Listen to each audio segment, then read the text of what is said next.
You got me singing in my head when I dream about you dancing. Okay, guys. Hello. Welcome. Hi. Welcome to episode I was going to say 82. Wow. Dyslexia. Hi, everybody. Welcome. I have here to the amazing help of Laura FM's episode 28 SPTV X Your Chick Chat. We've got Louie and we've got Dylan and we've got Laura FM. You're muted, Lou. Oh, Lulu. Yay. Did you have a good intro there before you were muted? Is there something you wanted to say? No, I was just saying yay. Yeah. Yay. Hi, everybody, and hello to everybody in the chats. Welcome. I was going to say to Laura FM SBTV, but I also feel like welcome because you already know. You've been here, you know. As you know. But it's good to remind everybody what episode. It's also good to remind everybody what, or to notify everybody what Louis is wearing today and Louis's important title above... I keep thinking the ears are like going down a little. It kind of looks like it, right, Dylan? Oh, yeah. It's like a... Yeah, it looks like they're going like flop, flop, flop, flop. So it looks like you're acknowledging me, which is such class 6 auditing skills thing to do.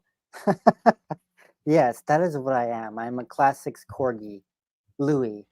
I'm wearing this wonderful outfit because my girlfriend loves corgis and she loves me, so I am now in a corgi costume. That's a good way to get your to get her to cuddle you and snuggle you. Right? 100. That is. I like it, Louie. It's a good... I wish I would have known. I would have worn my onesie that I don't have. Dylan, you look like a badass like little ninja right now, all in black. I think that you look really hot. You look, you know what I call you? I call you guard, but not in the I call you way. What did you say? You look like he looks like a security guard, but not in the Scientology way. You know, like a good protector, a Whitney Houston. Okay, yeah, like a ninja. Yeah. Hello. Yeah. You look like a Kevin Costner. Yeah. Not a big Kevin Costner fan. Well, he said Whitney I'm Houston taking November to the extreme. November. Oh, right, that's good. Like a vandal. I like that. Is that a real thing, November? Or it is. It's a thing. It's a and thing. Aren't you like it's like bears are growing it out for the Christmas, spirit beard bear? No, November. I usually am late. I actually started November 1st. I shaved and I actually started going on November 1st. But I think it's for men's mental health. I support that. Hey Siri, what month is Men's Mental Health Awareness Month? Does that mean I can do this? Mental Health Awareness Month. It says June is Mental Health Awareness. I think so. Look at that, Dylan. How did you do that? I don't know. How come mine doesn't do it? Does he have that's stupid. Yeah, I do, but I'm not upgrading. I have to finish. I told myself I'm not upgrading to the next one until I finish uploading all the photos and videos that I have for music videos and things that I have to work on. And I feel like it's almost like Scientology. If you don't finish the course, you can't go on to the next one. So I need to finish this phone and fully be done with it and have it cleansed and organized, not just another stacked iPhone in my storage box, physical storage box that some year I'll go and get. You keep iPhones? Yeah, I have. Well, I keep phones of all my phones. So I have like 8 phones in Me too. Holy shit. Yeah. And they're like an old Nokia, like stuff that I have old photos and stuff on because I'm a weirdo. Oh, I don't have any photos. I mean, whatever was going on in my life at that time. I use the cloud. That makes sense. I use the cloud, All right, what are we talking about? What are we talking about? I'm ready. Look, he's in a security guard. Yeah, he's in a security guard appeal already. It's like, let's go. What are we talking about? Yes. I'm trying to intentionally walk through this live, so let's do it. I'm a class 6, and that means basically in Scientology, the best auditor on the whole Pacific Area Command Blue Building base. You know, like top notch, flawless, can do any brainwashing technique or whatever Scientology auditing technique on anyone except for the OT materials, which has to do with the body things. So I did not learn about any of that when I was a class 6, when I became class 6. And you have to do all these courses and audit all these people on it and get videoed and pass these like perfect sessions where you're doing everything flawless, like a little robot according to L. Ron Hubbard's directions. That's what a class 6 is. Whoa, that's crazy. Yeah, so great. Hello, you minimized it a little bit, though. You minimized it with, and that's what a class 6 is, because I don't think Ron Hubbard would be okay with that attitude. That is not how you talk about a class 6. Well, Duke of the Auditory Elite is how L. Ron Hubbard put it. I was the Duke of the Auditory Elite. Best of the best. You know what's weird is how does that like translate to real life? You know, it's that auditing the tech is so right. There's nothing. I'm way worse. I guess it's not like in Star Wars. You can't sort of compare. You know, like Travajos? I guess like a senior CS, right? Would be who was the senior CS in your org, by the way? Sidetrack. We had multiple ones, but Margie Esterman, Cosmo Sherman, Alan Grout. Okay. Guys, I forgot my ashtray. 1 second. Some other ones. I know, Nancy. He only has one ear right now. It's hilarious. But the senior CS, she's saying, is this top case supervisors, the top handler who okays all of the programs that are written for each individual person on how they're supposed to be brought through these awareness states that all build on top of each other. And then you finally realize that various states like, oh, I can now go outside of my body. That is one of the states. Oh, or now I can. Sorry, part of your job or post, that's what they call them, posts. Would you be CSing, case supervising other people's cases, or were you just mainly auditing? I was doing a lot of both things, and I was doing it on the staff mostly. 90%. Oh wow, staff. On staff. Yes, but because I was the class 6, and class 6s can do more things than regular auditors in the org that were paid money. I also had to do some of the special confessionals that were paid by public to be done on them. So I did those on video and stuff like that, and there I'll get watched and stuff. And then did you like it? Yeah, I loved it. I was gonna say, I'm not gonna lie, it was interesting as an ethics officer. No, not loved it like that. It was interesting as an ethics officer to see a human being get off like a withhold or an overt they were really afraid of, and then seeing them like take care of it. I didn't care about that part. Just really? Didn't care. No. So there was nothing so interesting. I mean, people would come up with all these crazy things that they'd done. So I guess I'm talking at a lower level, right? Because I didn't ever get that far up to know what you like, because later on you're starting to you're supervising, right? People that are auditing themselves on these weird questions. I'm sure you can give us some examples, but like, so you're going, what are they coming up with? Like past life stuff. No, it's all this lifetime mostly. It is all this lifetime, and it's staff members mainly. 90% staff members. So what would you say? The staff members, I mostly did handlings on them to make them stay. Oh, so you were getting them from leaving the CO. Yeah, I was especially auditing. That's the staff members that would get the auditing because there were so very few auditors to audit the staff, maybe 3 or 4 Right. for the entire base of 1,000 people. And so the worst ones in the worst condition would get the auditing, which is they Would you want to leave. say right, and I was gonna say, would you say that would be And because that's they a lot wanted of to leave? staff. That's a lot of Right. staff. Tons. And they all think about it leaving. At one time or another, it's in their folders, and they get the special handling stuff that I was doing on them, which is auditing them on going in and out of things, just leaving something and then coming back into it, or auditing them Wait, what do on you mean by that? Sorry. Can you explain that? overdoing. Going in and out of things? What do you mean by that? Yeah. So when L. Ron Hubbard says that a person first, I educate the person that when you go into something and you come out of it, you're stimulating these parts of your reactive mind that are making you have problems with these areas, like go in, went in, and pulled in, and then or exteriorized into something, out of something, kicked out of spaces. So So, you're I mean, this is auditing. probably slightly confusing for people, but it won't be once you clarify this one. I was just wondering, like, so if somebody, just so people get an idea of what he's talking about, if somebody says, like, for example, they want to leave the Sea Org, right? And you say you're auditing them, right? You're giving them a session. What would be one of the questions you would ask, like, when you say went in, you know, so what do you mean by that? Because they have no idea, and I almost don't know, because that, so I'm also learning.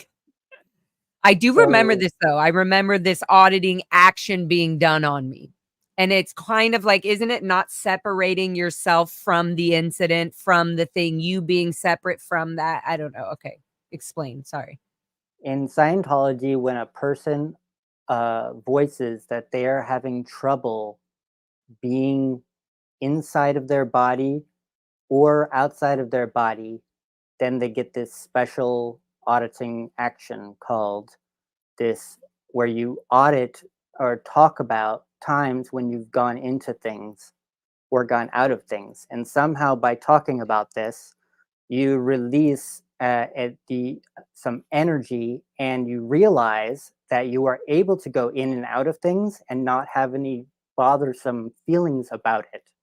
It's become desensitized, or it's gone away, the bothersome feelings. So Which is a a good thing in command, Scientology. one command is recall a time when you went in. That's one command. And then another one is And recall a what would time when you somebody caused another to go into something. So okay, that's a wait, so different flow. what would somebody respond to that? Like, for example, not even to Recall a make time it when big, you what went in. yeah.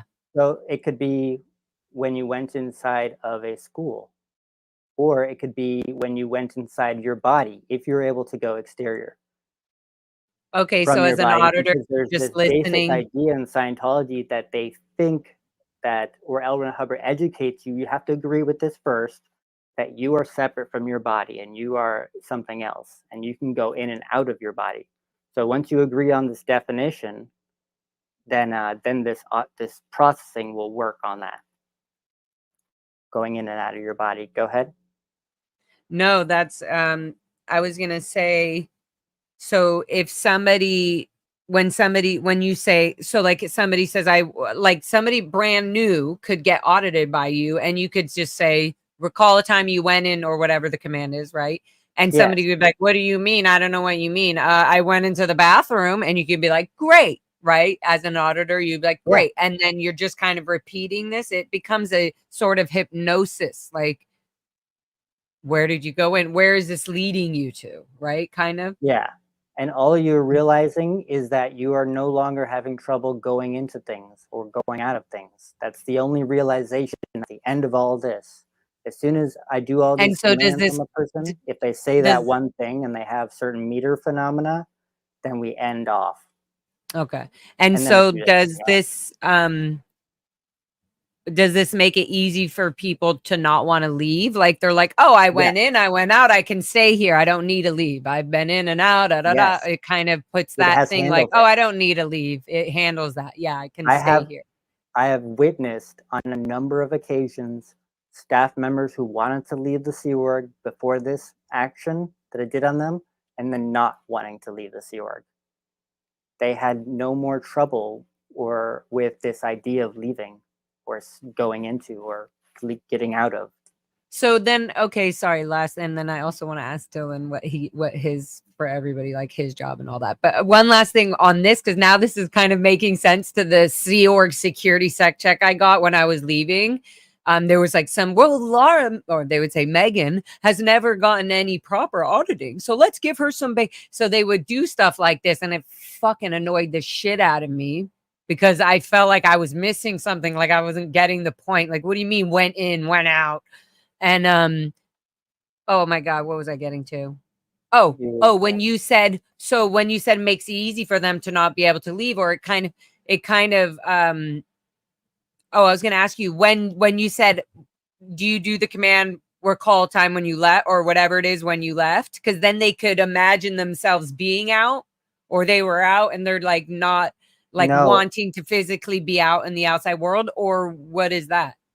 All you're addressing is that feeling of not being able to leave something and go into it. So you're letting it go. So dang, that's crazy. Those feelings regarding it can disappear on this rundown. But so you can keep somebody still physically there, but make them at ease mentally, like, in their psyche. That's crazy. At ease about not feeling stuck, even though their gut technically or their inside, is telling them. That's what auditing does. That is what right there is what auditing does. It numbs your instinct gut to something, you're feeling. It just numbs down this situation of, and not seeing it as it actually is, and then saying this is actually how you see it. And the same way they say, Scientology, what's true for you is true for you. It's like you maybe start to see how, like, oh, I could see how a locational can make me feel better. Does that mean I'm a Scientologist? Because now look, a Scientologist here, if it's true for you, it's true for you. It says I walked and I did anyways. Yeah. So there's a lot of things that where I feel there's a strong manipulation on L. Con Hubbard's side, that he strongly put specific things where people could see, oh, I could see how that could be. Oh, I could relate to that. And so it kind of gave this reasonableness for this idea that this whole science religion could exist. This whole Sea Org could work. This whole, not so religion. Oh, they're just doing it for the status. We'll let that go. But are they really saving the planet? It gets people curious about the Sea Org or Scientology. I was out of the Sea Org. But eventually, once you're in the Sea Org, once you're in Scientology, they're going to try to absolutely recruit you for the Sea Org, especially if you're under the age of 18 and you're over the age of like 10. Because they don't have, that's like the perfect time they can like get you into your future purpose, Mm-hmm. Anyways, wow, I just went down a rabbit hole on that one. But yeah, that was trippy about the going in, going out. I was like, that must make it, because when it's almost like when you talk about something, you kind of get over this, like, oh, okay, I don't feel like I need to leave, or I don't need to argue about it now that I fucking said it all. Mm-hmm. And so when you say it all, you're kind of like, okay, fine, I can stay on my job a little bit longer. And then if you're doing this every day until they don't want to leave anymore, it's almost convincing them slowly to let go of whatever they think is so important to leave. Yeah, we did other things too, like as well, in addition to that one action. I did that on 175 staff members on the whole base, because they didn't have anyone to do it on a bunch of like staff members at the higher orgs. So I did trade deals and stuff, audit my staff member, I'll audit your staff member on this special action, like Gavin Potter, for example. That's how I started auditing him.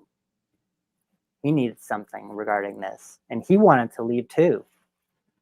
That is crazy. What year was that? Do you remember? It's around 2010, 11. Wow. Yeah. Okay, Dylan. Can we talk about Dylan's job and Sea Org? Your Sea Org. I want to clarify one thing. The quote that everybody keeps referring to is, what is true for you is what you have observed yourself. And when you lose that, you have lost everything. So, not that it matters, but that's the kind of the true for you. Well, there's also the billboard that Scientology used that says, what is true for you is true for you. And that's all they put on the billboard. And then it says Scientology. Yeah. Curious. Curious? No. Yeah. What's true for you is true for not you. Curious. Hey, look. What? Yeah. Do they want a tally? Do they really want a response to that answer? Scientology? Are you curious? No. The tally would literally be 90% no, and then maybe 8%. That would be funny. What, Lewis, what do you keep with you now that you've been out? Like, beliefs wise, like you were, being a keep with supervisor. Me, I don't believe in anything. Nothing? Not in the Scientology. No, I don't use any of the practices, none of the methods. You don't believe in Bowie? Who? The singer? Well, do you like, are you spiritual? Do you believe there's a greater good or greater being? None of that. Do you think your body leaves and dissolves into the earth and then you have a spirit that goes off? Heck no. I don't believe for reals. Do you feel this is a one shot? Wait, deal? Really? And do you feel like you dissolve into the earth with the rest of life and that's it, done? No more Louis? Carbon. Yes. Do you think the earth's flat? Just curious. Do you? Do you? You think it's oblong? Look at Louis' reaction. No. No. You said we weren't going to talk about it. Hey. I'm like, nope, we go talk about it. No, it's interesting. I think coming from, being raised in a fake religious setting, it's hard to, I find I lead with fear when it comes to religion. Like I'm kind of terrified and apprehensive. Like I'm very careful, but I haven't found a way to reach, and I don't know that I would. If I could, or if that opportunity presented itself, just to see. You mean if you felt interested in another religion? Well, or a faith. I mean, there's something peaceful in faith, that's what I mean. I honestly, like religion, I mean belief. And I mean that from respecting whatever respect I do have for God and religious people and I'm giving you all the respect when I say that. Religion, I mean my belief, my faith. Right. And whatever that means, I do mean that. It was hard for me, and still to this day, to find a religion that doesn't have something that slightly almost like majority that resembles Scientology. Yeah. Well, I mean, like how I feel about it, not like I gotcha. HCO ethics, not Louis class 6, none of that, sir. Just, I'm sure there's certain other religions and groups that definitely have certain, exact same sort of, structures. But what I'm saying is that most religions make me feel like I'm being pulled into something that is a belief bubble instead of letting me be me with that religion and receive it in whatever I'm feeling. Right. But yeah, absolutely. I do respect people who are in that religious belief bubble.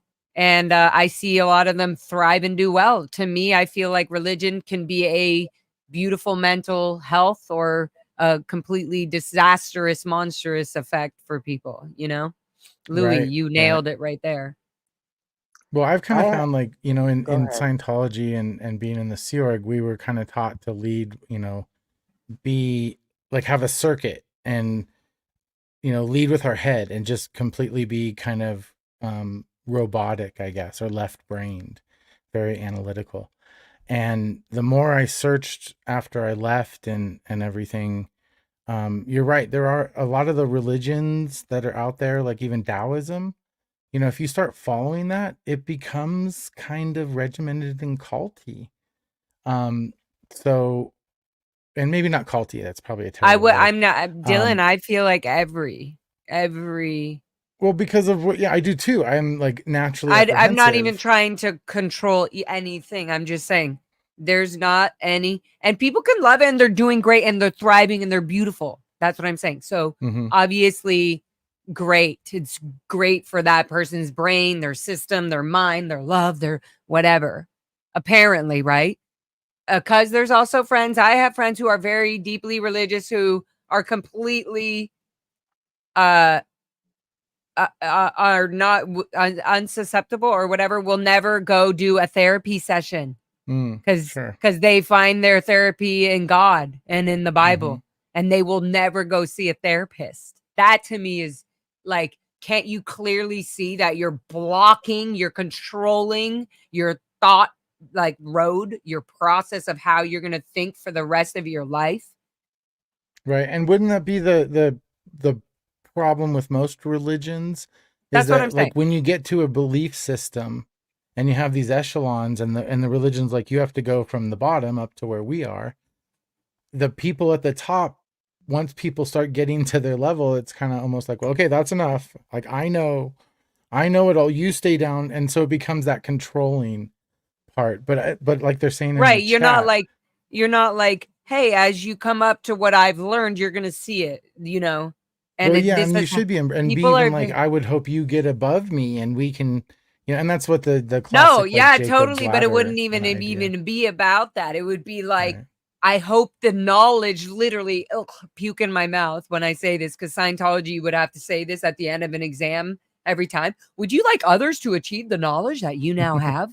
I really do want that. Please float. Please let my like. Oh, I really don't want to go back in session with that gross douchebag. No, I'm super happy. And I do want to write a success I'm like, ew. You know what's so psychotic? I just remembered all the time I would right away go to my mom's smile. That's so creepy. I'm smart, but it would immediately, I'd be like, oh, my mom's, oh, she's so proud of me. And then, thank you, needles floating. Boom, done. I never had a problem with that. I was always pretty happy. And that was the problem, is I'd have too much of a when I was doing method one, when I was doing method one, you know, where one auditor, not co-audit, I'm sure that would have been a lot better for me, but I was getting received only. And the guy was this older guy, and he was disgusting, and his breath stunk, and his teeth were disgusting, and he just was kind of like, hold on, let me see what the paper says for the next auditing command. Okay, let me check something here. Has a withhold been missed? I'm like, get this dude out of my face. I hated it. Yeah, I think co-audit was probably the lowest of the lows. I mean, Scientology's bad enough, but when you have to practice on each other. What's that? Floating needles. You can have a floating needle if you have an air-sea break of long duration. So if you have an upset for many months or years, you can also have a floating needle. So right. What does that mean? About the meter, that it's, what does that mean though? Who knows what it's registering on, because it's registering the supposed ending state when you stop something. When you there's like have a cognition, TA, but you can also have a floating needle when you're really upset. You can have a floating needle. So it's like, because when you're, but when you say when you're really upset, isn't that in the time that somebody is pouring their heart out? When they're really upset, they're showing emotion, right? So the release of finally being able to talk about that makes me understand a floating TA or whatever the fuck in the moment, even if somebody was crying their heart out. No, what I'm saying is they can be bad indicators. Really and sad, there can still be a floating needle. Yes. So what you're really telling us, Louis, is that Scientology's technology is completely bullshit. Right. Yes. It's all fake. Like literally, because there's no standard tech. There isn't. There's no human, by the way, that is the same human. So there's no standard fucking tech of the one way to teach or treat somebody. There's no folder. And that is what is wrong with Scientology. Not only that, they had no idea about the internet. You're going to tell me you knew about spaceships and what fucking things to do. We're going to all load up and buy seats on the spaceship to go to the next planet and everything. And you knew nothing about the internet. You knew about Xenu and the warlords coming out of the volcano, but you never once mentioned the internet. Or there's so many other things too. It just seems a little, anyways, I'm not even trying to make it real. It's really stupid is what I'm trying to get to. And it's so embarrassing that as children myself, I was raised in this believing and worshiping this man and not even really seeing until only about 6 years ago that this man has really gross teeth. He's kind of overweight. He smokes cigarettes. He doesn't look very uptone. you know, as he would say. Like, these were just things I was like, yeah, why did L. Ron Hubbard have an addiction of him? Like, there's things that you start to kind of justify, and you kind of go like, well, he was too busy, he didn't care about the body, he was fucking writing the OT levels. You know, he's probably like, the body was probably so stressed, he probably needed the nicotine or whatever. Like, you start to think these things. That's what I thought, you know. Anyways, now I'm getting sidetracked, but why, Dylan? Why did I go this far? Talking about God. Yeah, it's your. Oh, God, that's right. Your bus. I'm just a passenger. No, I know, but you always drive it right into these crazy adventures, and I'm like, oh, I forget that I'm driving. I'm like, fuck, where's Dylan? What was his question? Not even your question. You made a statement. That's what it was. You made a statement. I was asking you originally to tell your post Sea Org title and about your post, but then you commented on Louie's thing. I know I'm good at that. Yeah, there you go. That's called not answering the question. Yeah. My original post. Yes. In the Sea Org. Okay, what I would say is Louie just said 6. I'm sure Louie was a dishwasher and all kinds of things. What was your main kind of post that you probably were most known for, or that you felt you did the longest? I was probably a messenger about as long as I was up at CST, probably about half and half. What do you mean as a messenger? I was in HCL. I was the COPE officer in Florida. And then I was the person that manned missions. Oh, no, not manned missions, that prepped, briefed, and fired missions in the LA area.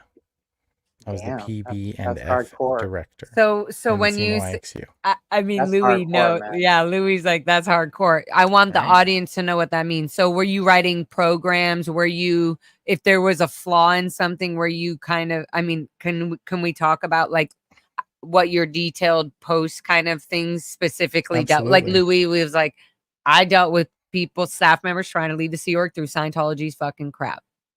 Right. My primary emphasis in the Sea Org was missions. And the way missions work or are generated in the Sea Org are from an adjoining or a bureau called Observation Bureau. And they do evaluations of areas. So if there's reports, if there's statistics, if there's any indicator that something's up in an area and they're not producing at optimal performance, then an evaluation is written. And based on that evaluation, once it's approved all the way up through, INT and all that, mission orders are written. And then based on the area, you are allowed to go in and recruit staff members from that org to help with that mission. But normally the CMO or the Commodore's Messenger org had a missionary unit in it in their personnel division. And so you would send missionaries out. And a lot of times, since everybody's understaffed, you would man yourself on missions. So I ended up doing probably 50 to 60 missions in the Sea Org.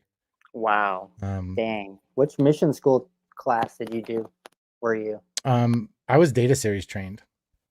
Oh, so nice. I was a fully hatted missionary. Dang. Badass, man. No, it was weird. What I didn't like about it was putting on the Class A's, like the naval uniforms, like you see in the background of Lewis. Yeah, right there. Yeah. I hated wearing those. That was like the bane of my existence. No, and you're always on mission, so you're always wearing Class A uniforms. Hard. The data series course that you did, this course that Dylan's talking about, the data series course, it's very hard to do. It's filled with L. Ron Hubbard logical explanations of how the world works, and you have to you have to follow his special patterns in order to find out what the real cause is of problems, and then write programs based on that. And that's what Dylan is a specialist in. Dun, dun, dun, dun. Dun, dun. Yeah, so we did a lot of handling. We handled a lot of stuff. Can you tell us one of them? Like, what are like one of your big missions that was like, oh wow, Dylan ran that? Okay, so I was watching the live with Aaron and Natalie Webster, and when she went into the Sea Org, she went into an org called PAC Crew, which is Pacific Area Command Crew. And it's basically the estates org for all of the LA orgs. And their job is to take care of all the facilities and all this stuff like that. So a lot of times in the Sea Org, you can't man a mission. So there was an eval done, and it was determined that the commanding officer of the PAC org was going to be RPF'd. And a new CO was going to be pretty much instant hatted, and put on post. So we flew out, Don, Jason, and I flew out from LA to LA, from Flag to LA. You guys are got me. Sorry, I'm muting him because I'm interested in your story, and I'm like, what's the crackle? And it's Louis, and I muted him because he's being not on purpose. Anyways, yeah, sorry, go. This was right around like 90 cc or 89, right around there. So we flew out, and we woke everybody up, got the whole org together, mustered them up in lines, and we put the CO on the RPF and sent him to the RPF. And that's supposed to be like a head on a pike. It's supposed to be this big thing. So the org. I was just making a song about this. Head on the pike. Head on the pike.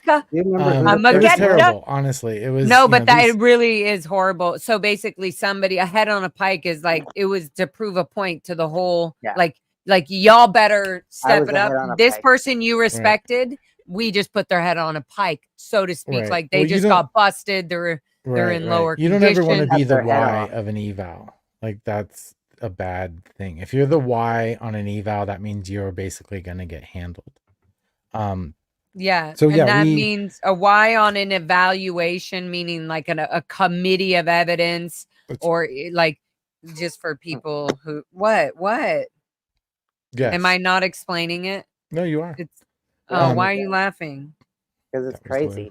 Sorry. Okay, I was gonna say because he said eval, two things. Anyways, but basically it's the whole thing where they actually have Sea Org members, a whole group of people, the standard tech member, everything has to be completely standard. So they have 5 people or more, and they're part of this committee of evidence, and they all put this whole thing together. Well, the ComEv is not, that's not quite right. This would be pre-ComEv kind of stuff.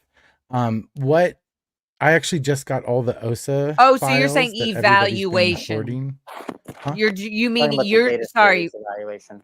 I mixed up when you said evaluation or eval, I got it mixed up with ComEv, committee of evidence. So sorry. No problem. Let me do an evaluation of my attitude and mute myself for a minute. Yeah. So based on the eval, there's a set of mission orders that are generated. And so in this case, it would have been like a major target would be, handle the out ethics of the commanding officer. He was found to be doing such and such. Remove him from post to create an effect with the org and get them back on post and producing. And then there'd be all these little targets. And there'd be your primary targets are to like get the new commanding officer on post, handle whatever other issues there are. And then there's operating targets, and they're actually specific targets that you have to do, like fly to LA, get into your berthing, like stupid crap. And you have to you have to attest, you have to sign your name, and then you have to show documentation.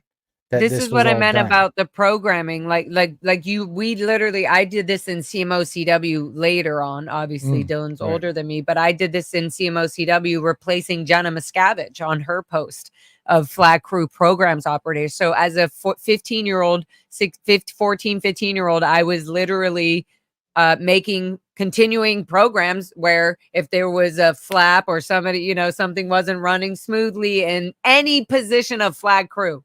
It could be the restaurants. It could be the executive structure. It could be there's no port captain. It could be whatever it is.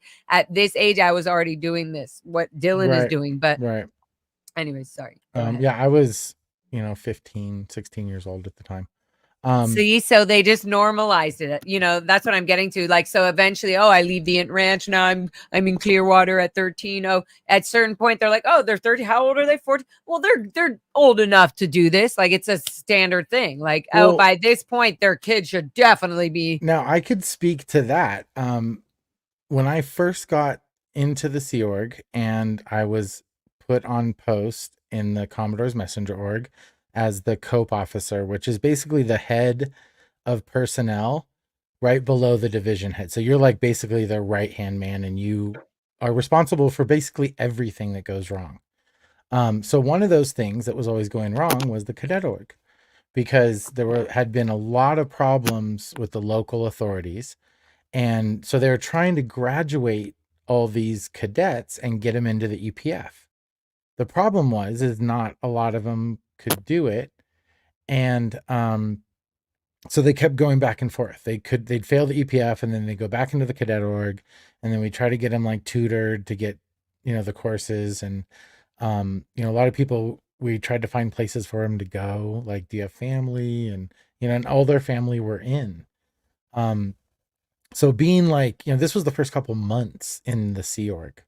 So I have no clue what, mid 80s, like 85, 86. And the Quality Inn was still happening. So there's still a nursery, and that was, the kid, no kids in the Sea Org issue, had either was going to come out or had just come out.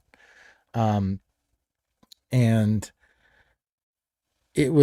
there was a lot of turnover. It was a lot of like hard, like Jeff Bloomberg, and a lot of people just couldn't make it out of the cadet org and into an actual org, even to like a flag crew, like the crew org, just to be a housekeeping or anything like that, because everything required you to finish the basic Sea Org courses, which were your staff statuses, and and then your estates project force, which were was security checks, life history, aptitude, IQ, all that kind of stuff. So yeah, it was weird trying to get, and then what was weird was there was nothing from like Int saying, oh, well, we got to take care of these kids because their parents are all in the Sea Org and they don't qualify to get it. And they didn't care at all, so you're on the local level being like, I think I answered that to CC. And then the other question you asked, who ran the mission late 89? I was already up at CST at that time. So I would imagine that would have been run out of the CMO International Extension Unit. So the action chief at the time, I can't remember his name, but he was a young kid. He was like 18 years old as well. That's crazy. I forgot about all these post titles now, like action chief. Yeah, sorry. It's no. Scientology is my first language. So, but YouTube is my first. But the YouTube is the first therapy, literally, where I call it therapy or not, whatever it's doing. It's letting me go. Yes, see, they had these specific things that I've crossed over in my mind because I've delved so deep sometimes into like, oh my God, this shouldn't have been happening to me at all on this. And I forget that, like, oh, this post title, the action chief, just seems so like, get it, like, and they would be making sure actions was kind of over programs and all that, right? Like they would action was no, it was like tech and qual kind of. I think I'm just mixing the action chief always dealing with the programs. So the CMO org board is different than a service org board, and it's different than a estates org board. So there's, and the CMO org board has bureaus instead of departments, and their fourth and fifth bureau is action and ops, where in like a service org, their fourth and fifth bureau would be tech and qual, which is where they deliver the services and where they check all the services. And in an estates org, it would be your buildings and it would be all your maintenance and all that stuff. So there you go. That's what you get when you were in HCL, is the org board. Thank you, L. Hubbard. So confusing. Yeah, no, and it's weird to learn all that. I mean, honestly, I look back and I don't know what's worse, is learning all the tech or learning all the admin. You know, it's still all like, none of it. I can't tell you how many times I've thought I knew like administrative technology, and then it was completely wrong. Yeah. You know, and it's like, oh, this is based I on. was going to say there's some things that kind of are like, oh, right. There's some things that are kind of like helpful. Like it's almost like you're always 50% there on every job or everything you're doing. And you're just like, oh, like, oh my God, I didn't even know that was a real thing. Or I didn't even know that I needed to know that. I didn't know that existed. Some things I'm like, holy poop. I didn't even know that child services existed for the whole United States, including children of Scientology. They just need a report enough to get them to go. So learning all of that, I was just like, what? Wait, so the government is actually fully like apparently you know what I mean? So it took me a long time just to realize very basic things that people, as we talk about it, and as we're even showing all these like time, place, form, and event, but people are starting to realize that these little slice of it are so like, oh, this is kind of like our society.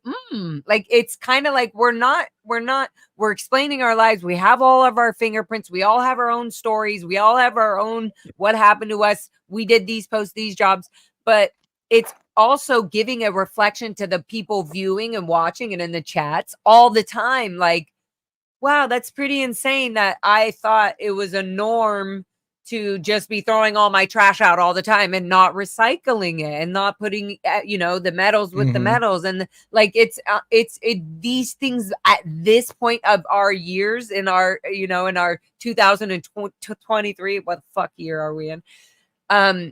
Where we should be so aware of these things and it should be exciting to do, but our views are so skewed by so many cults and TV channels and makeup and the Kardashians and whatever the fuck, like for reals, it really just, you start to just forget that everybody has their own extremely valuable viewpoint and their extremely valuable planter and flower that they can be blooming in themselves. Like, anyways, and not to be like, we can't be fanatics of Metallica or like, Cyndi Lauper or whatever, right? I just think that our world right now, we have so many things at our fingertips that are literally like, we've seen so many friends go through so many hardcore deep issues. We ourselves have gone through so much deep mental issues and deep control that it almost brings like the outside, like now that I feel like as an outside ex-Sea Org member, ex-Scientologist, I feel almost in a fucked up way. I hate to always say this, but like we have a thicker bone in a way that people, not to let everybody have to go through crappy experience like this, but there's a bone that we also are able to make a better world through what we've been through. Not to like bring it back to clearing the planet and anything, but to make it a better world, like to make it joyful and stop the control and make it artful and make it caring and make it wondrous and make it adventurous. And what can we do to make, you know what I mean? It just, anyways, wow. Love it. Boom. Laura's going on a blurb. Tell us about your new shirt you got. Me? Yeah, Laura. Me or Dylan? I don't have a new shirt. Laura has some cute shirt with a heart on it or something. Dylan's embarrassed to show the world his new shirt. But I'll show it's new and I was going to wash it. I didn't think that was such a big, wearing new shirts is always like. Okay, so Dylan, I'm talking now. Just kidding. I'm so offended that he didn't wear the shirt. I'm totally kidding. I'm not that offended. I just think he would look really cute in it, but he also looks really damn good. Somebody said earlier in the chat, they said hottie daddy. And I was like, yeah. What? Yeah. Dylan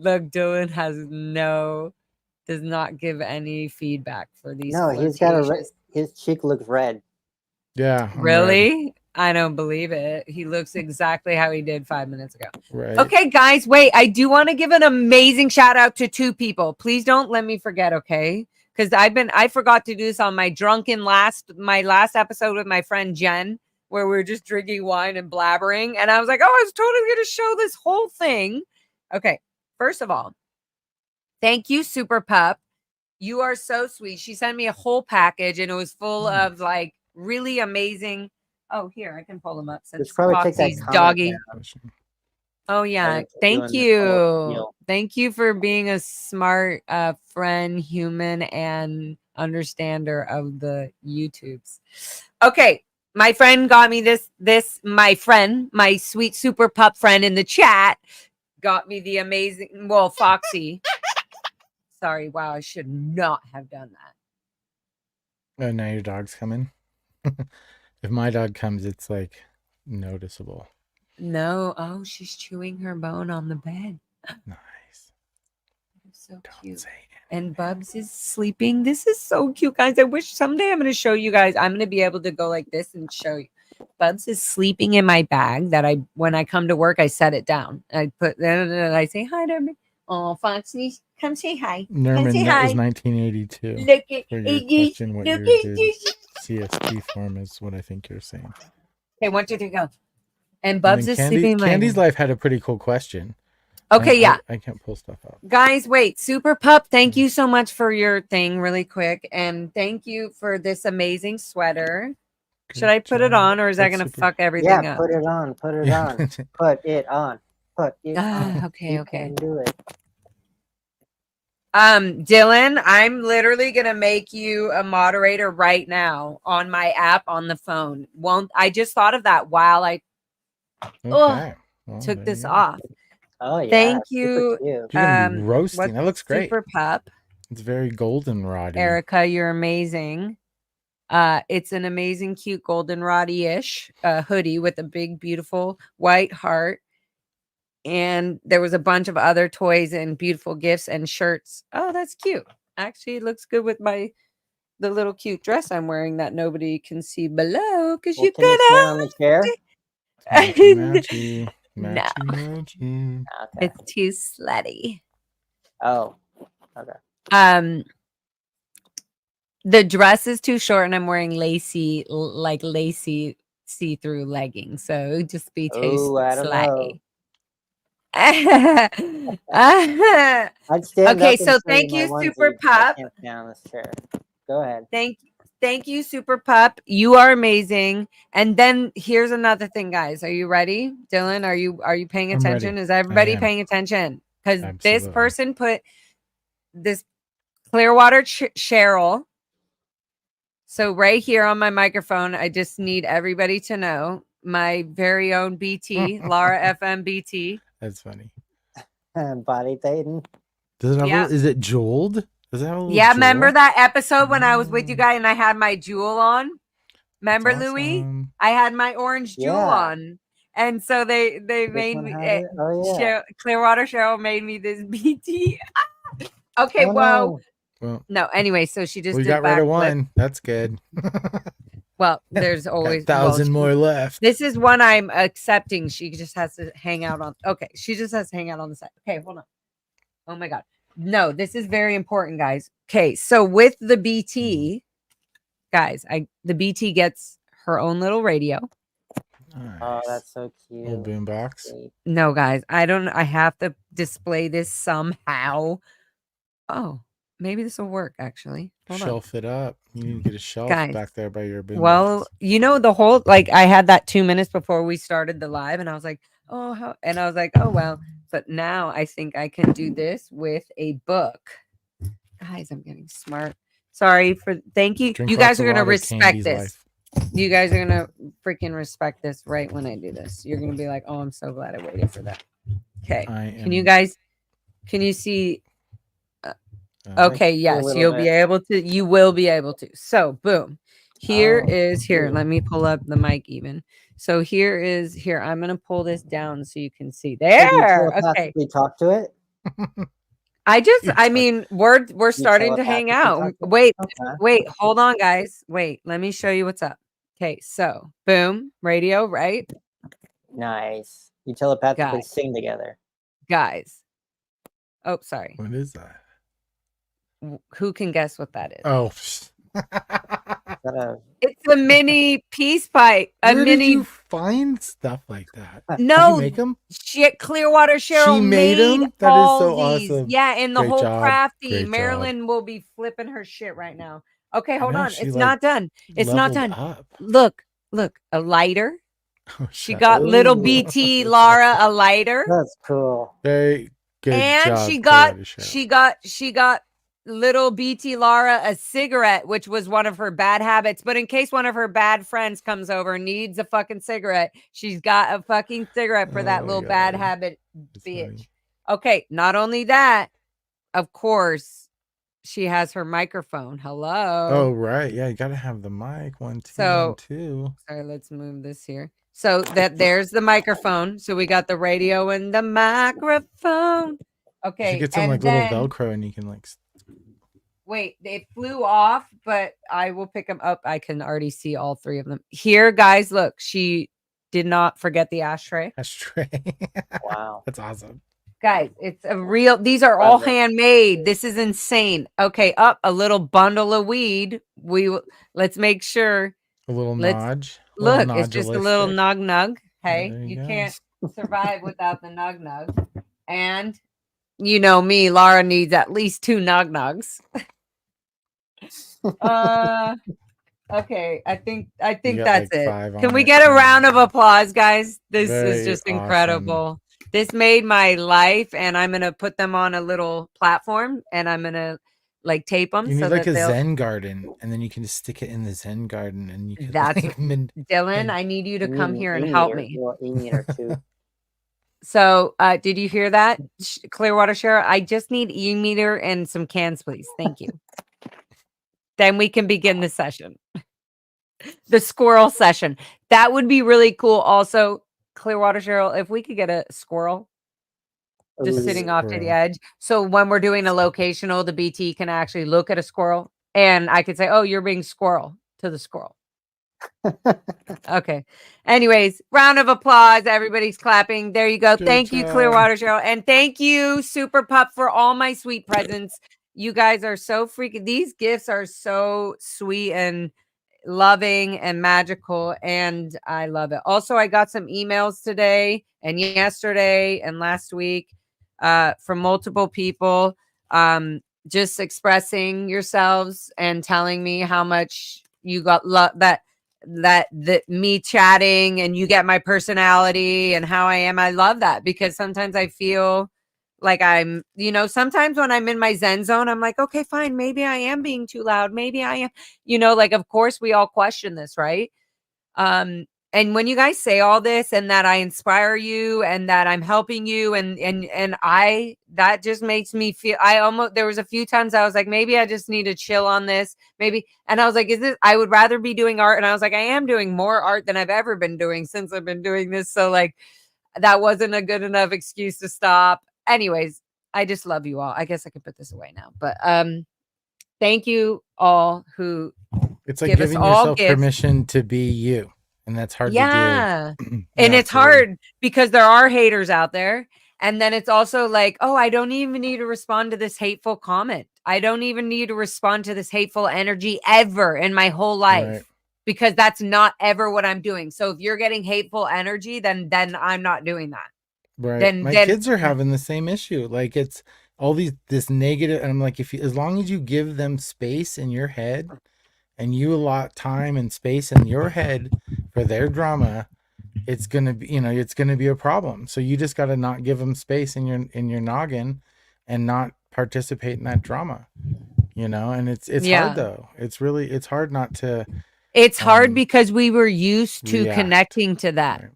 Yeah, we were used to reacting or not showing them we weren't bulbated. We want to handle the problem, that's or the fixing weird thing. Exactly. When I'm in confrontations, I was like, look, I have no intention of holding on to this.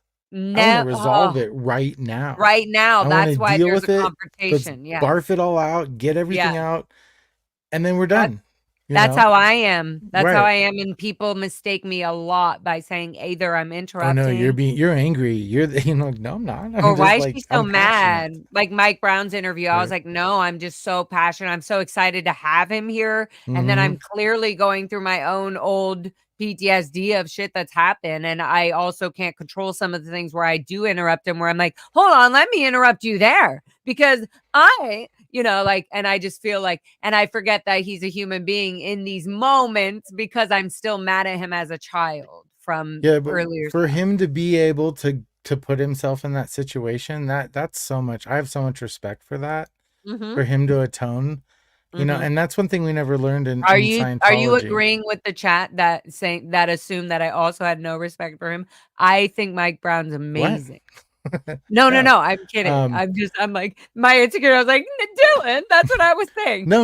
It was I'm really saying that cool that Mike was able. He was ready right. for He me to held gush space out for and be that annoying. to Right. happen, and that's amazing. I mean, that shows a lot of maturity, and But like Mike was never once like, Laura, you cut me off. Never. He knows why I'm going, no, you can't say that. Or wait, Mike. And he knows he has kids of himself. He knows that even my behavior might be immature and emotionally childish. I agree. It a lot of probably us are was because stunted. that's how I felt when I was Right. talking to him. Absolutely. And a lot of us are stunted when our trauma, there's a lot of studies out there that say, when your big trauma happened is what age you're kind of stuck in. I mean, that means like a lot of Interesting. us are Yeah, I have a lot infants, of that. right? So Well, we're there you 1 and go. 2 year olds. Like There I you know, but go. really we're probably 8, 12, 14 when we react. Because that's where we're I mean, it was like constant. right. So yeah, So if I it's that have these weird sporadic things, I'm like, you're correct. right. You're I correct. remember I did interrupt. early I am weird. right. No, I remember early in trauma, like even crying, so like curling up in a ball and just bawling. And it's like you look back at it and you're like, wow, that's when I was an infant. I get it. Like that's when I was a baby. Like I was really You just that's want to where start I from the was start. in that Right. You trauma. just want to be fresh. I want to be fresh. I want to start where I felt like, I didn't have to deal with anything. Right. Well, you don't even like I grew up handfuls of vitamins. Nice and every day. I mean, and some of it, in the hindsight is great. We ate very healthy, we ate Right, like we weren't overdosed in sugar, I'm sure, but but then we I'm took sure I way was too many also stealing vitamins. it in some way and overdosing it. Right. Oh yeah, way too many vitamins, way too many like all-in-one. Pure-Ifs. Remember the all-in-one powder all the time, Oh my every God, day, all-in-one. And then CalMag, CalMag that's every a day, lot. all That's the a lot of time. calcium Right. and magnesium to be drinking as a freaking young child. Although this is crazy, there were times that this is so fucked up. I just realized there was times my body was sore, and then I realized, it's because I had a long day slaving away abnormally, where a child shouldn't be working that hard. Right. And so my bones were hurting, my muscles were hurting, and it was too much. Or I had a sunburn that I didn't want to tell the adults about because I didn't want to get in trouble and get assigned lower conditions because I really wanted to watch The Lion King. Or I really wanted to watch the Upside Award movie that everybody else was allowed to watch. Right. Well, and that's, it's interesting, even like it seems like a current thread throughout is that we as kids all found these kid things to relate to at the time. And that's what Scientology was challenging us with, being adults in small bodies. But it was so clear that we were developing children. And we were like, what I mean? It's so strange. So it begs the question of like, was that, that was an intentional thing done to us, right? But yet we tried to normalize it, and we tried to find Lion King, and we tried to find, MTV and like all these things that we could like feel normal, even trends at the time. When we had our one day of libs, we'd want to wear like the cool Doc Martens or whatever the fuck, Converse or. But how did we know what those trends? This is weird. How did you know what those trends were? I don't know. I don't know. Right. I don't know either. I just saw like the older next person doing it. So like, what about you, Lulu? There was a trend where cadets thought it was cool to wear their pants baggy, like girls, obviously, and boys. But it was like if you wore your pants below, and there was a trend where girls at one point it was cool or weird to wear boxers. Boxers. Oh, like boxers and briefs? Girls don't wear boxers. Girls would wear, girls would wear, some girls would secretly wear boxers in the cadet org, and they thought it was cool, like to have their box, kind of like Gwen Stefani style. Maybe that's where it came from. Probably, right. But yeah, with Dickies, now, wow, I'm just thinking that's exactly probably where it Louis, came from. Okay, there you go. Answered. Yeah, what were your trends, Louis? I don't remember any specific trends. Were you allowed? Did you feel? Did you feel like you were? Did you like music? I didn't like music. Bullshit. Really? Liar. Really? You didn't listen to any music? Louis, you're making me sad. I'm not allowed. I was a course. Did you ever go to Tommy Burger? An auditor, so I never listened to music. I was. Wait, Louis, people that what? To music were in central files. Huh. Oh my God, that's right. Because when would you have time to? And they would have it on headphones, or they would have it on a small radio or something that wasn't loud. Right.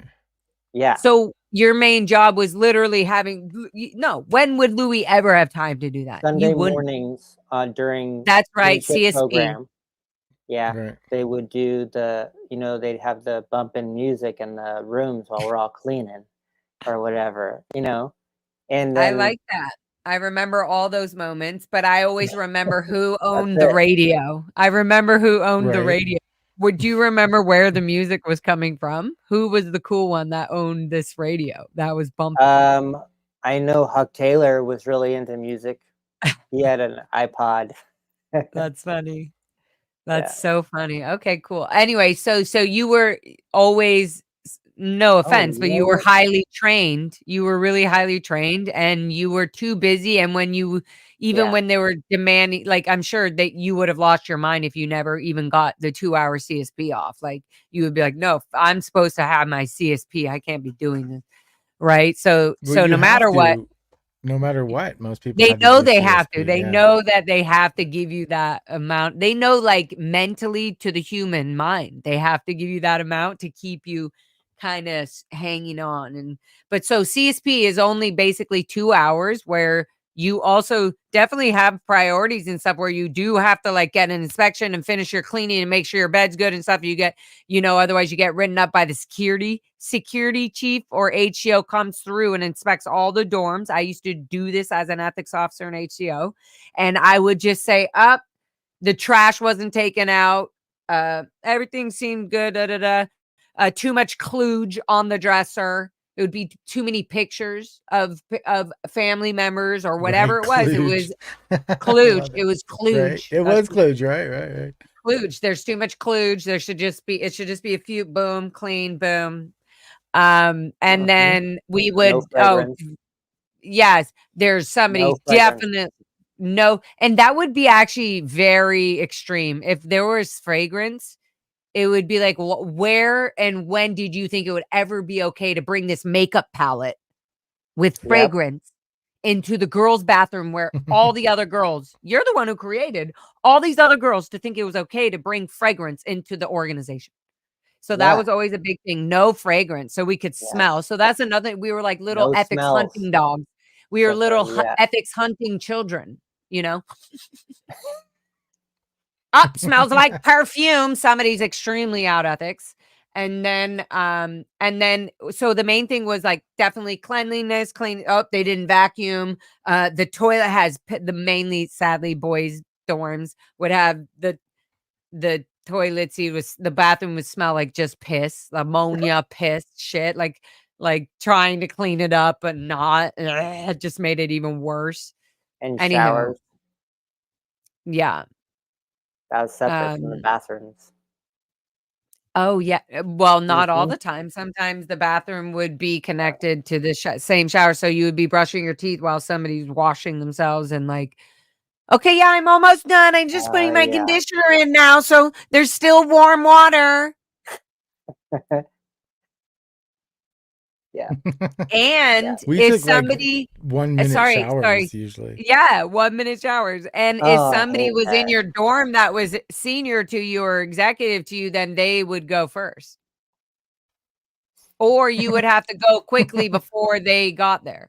Right. What? No, I don't remember. Well, the hacienda in Florida, we had apartment style, so everybody shared a bathroom. That's what I'm talking about. Yeah, in LA, it was and the pretty bathroom awful. was shower and sink and toilet and everything in one bathroom. Right. No, absolutely. Lucky. Yeah. At Some the of them were two hacienda, bed. that's what all the some of them maybe Had had two like the baths. bigger, the bigger, and maybe it had a bathtub if you were lucky. But I don't even, again, Searing members did not have fucking time to take a bath unless Those you were were like on the libs. northeast corner, I think, were the better. Like that's where we all lived, was in the back. I think eventually the CMO got kicked out of there. The Yeah, E E buildings and or something. Yep, right. I remember. I was C, so I was in there. I wonder if we ever lived in the same dorms. I lived with Bronwyn at the time. And Well, I then mean, you were Ricky older than and me, so you Andreas probably lived together. you're an old fart, so you That's probably. right.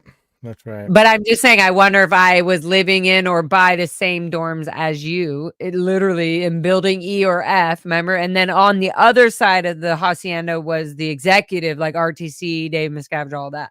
Right. Yeah. And they didn't have And they Bergen for a redid long the whole. time.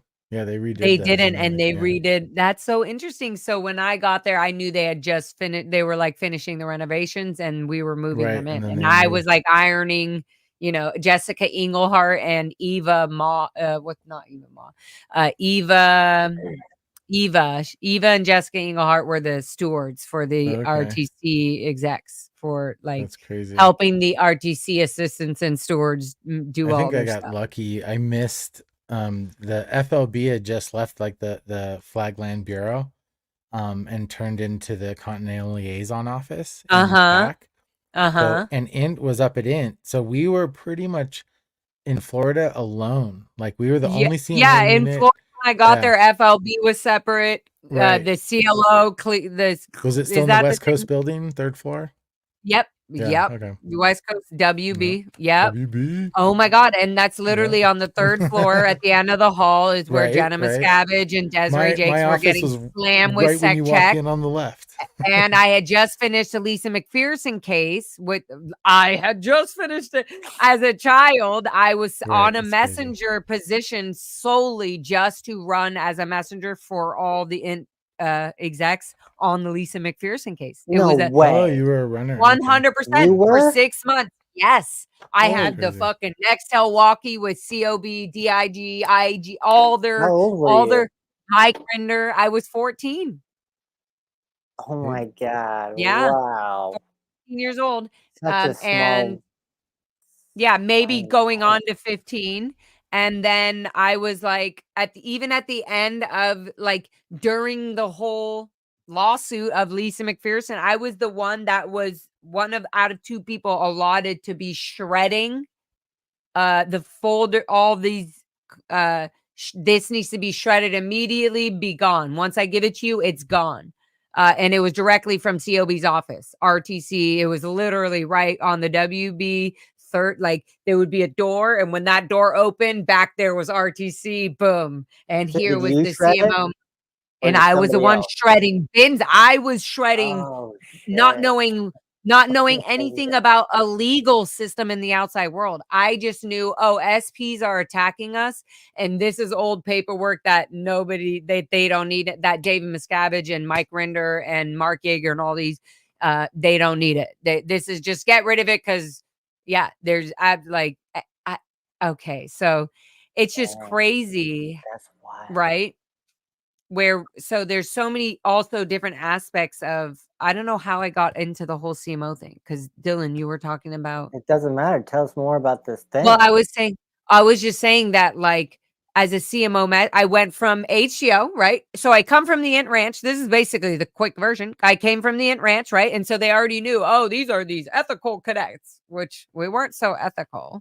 We just knew already all of the Scientology, hypnotic brainwashing. We already knew it all, and we were already engraved in it. Like, we could be great examples for all the new people coming in, which we were. We were all put as division heads on the EPF when we came in, like we know better. And then we would say, you don't know what team is? Okay, you have to drill it. Team has a ton.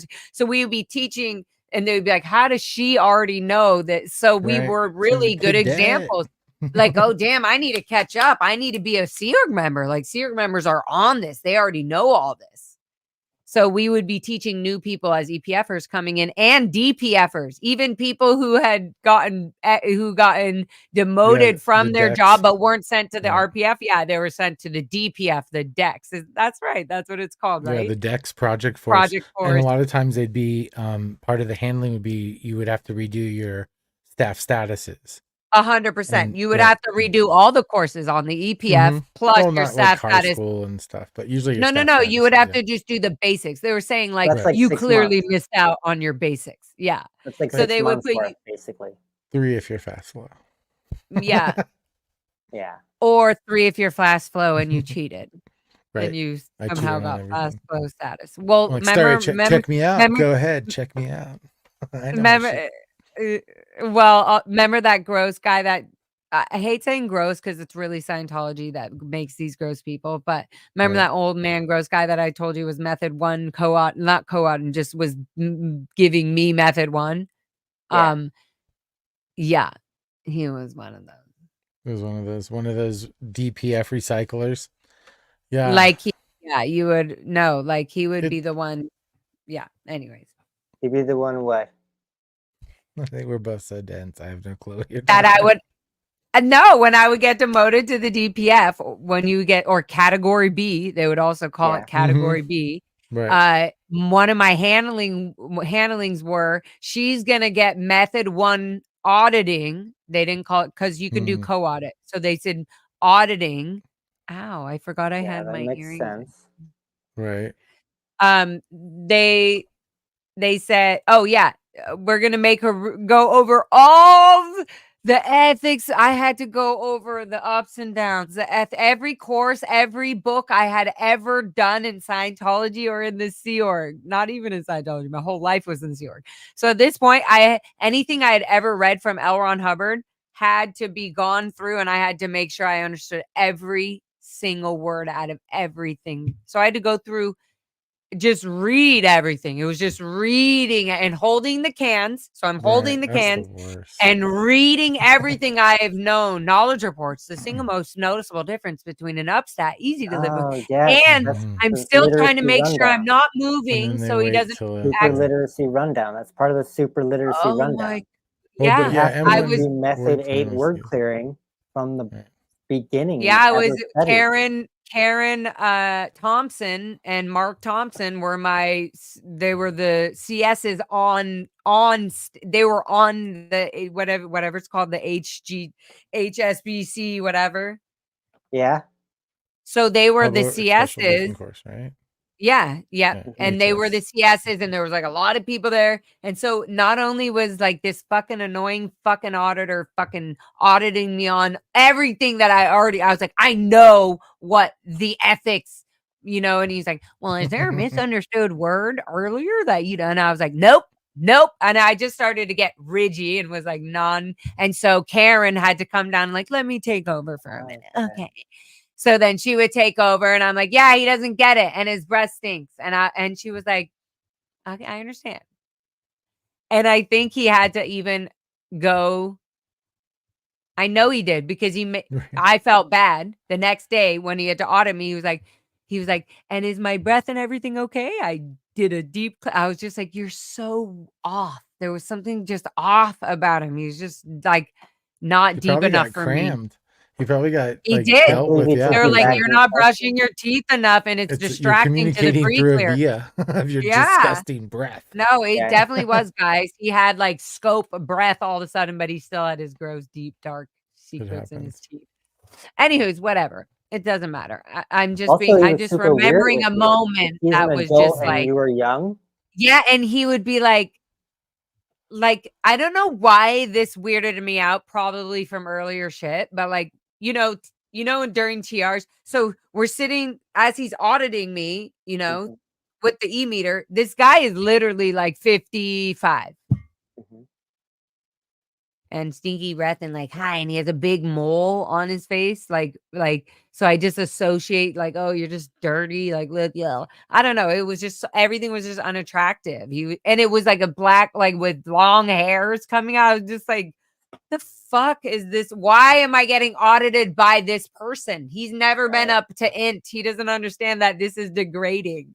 Anyways, whatever was going through my mind, all I was thinking at the time was, Karen came down, she did this, oh, he was, the whole time his knees and his legs were touching my legs the whole time. Really? And I was like, it got to a point where I thought I was criticizing him from my own out ethics that I had to criticize.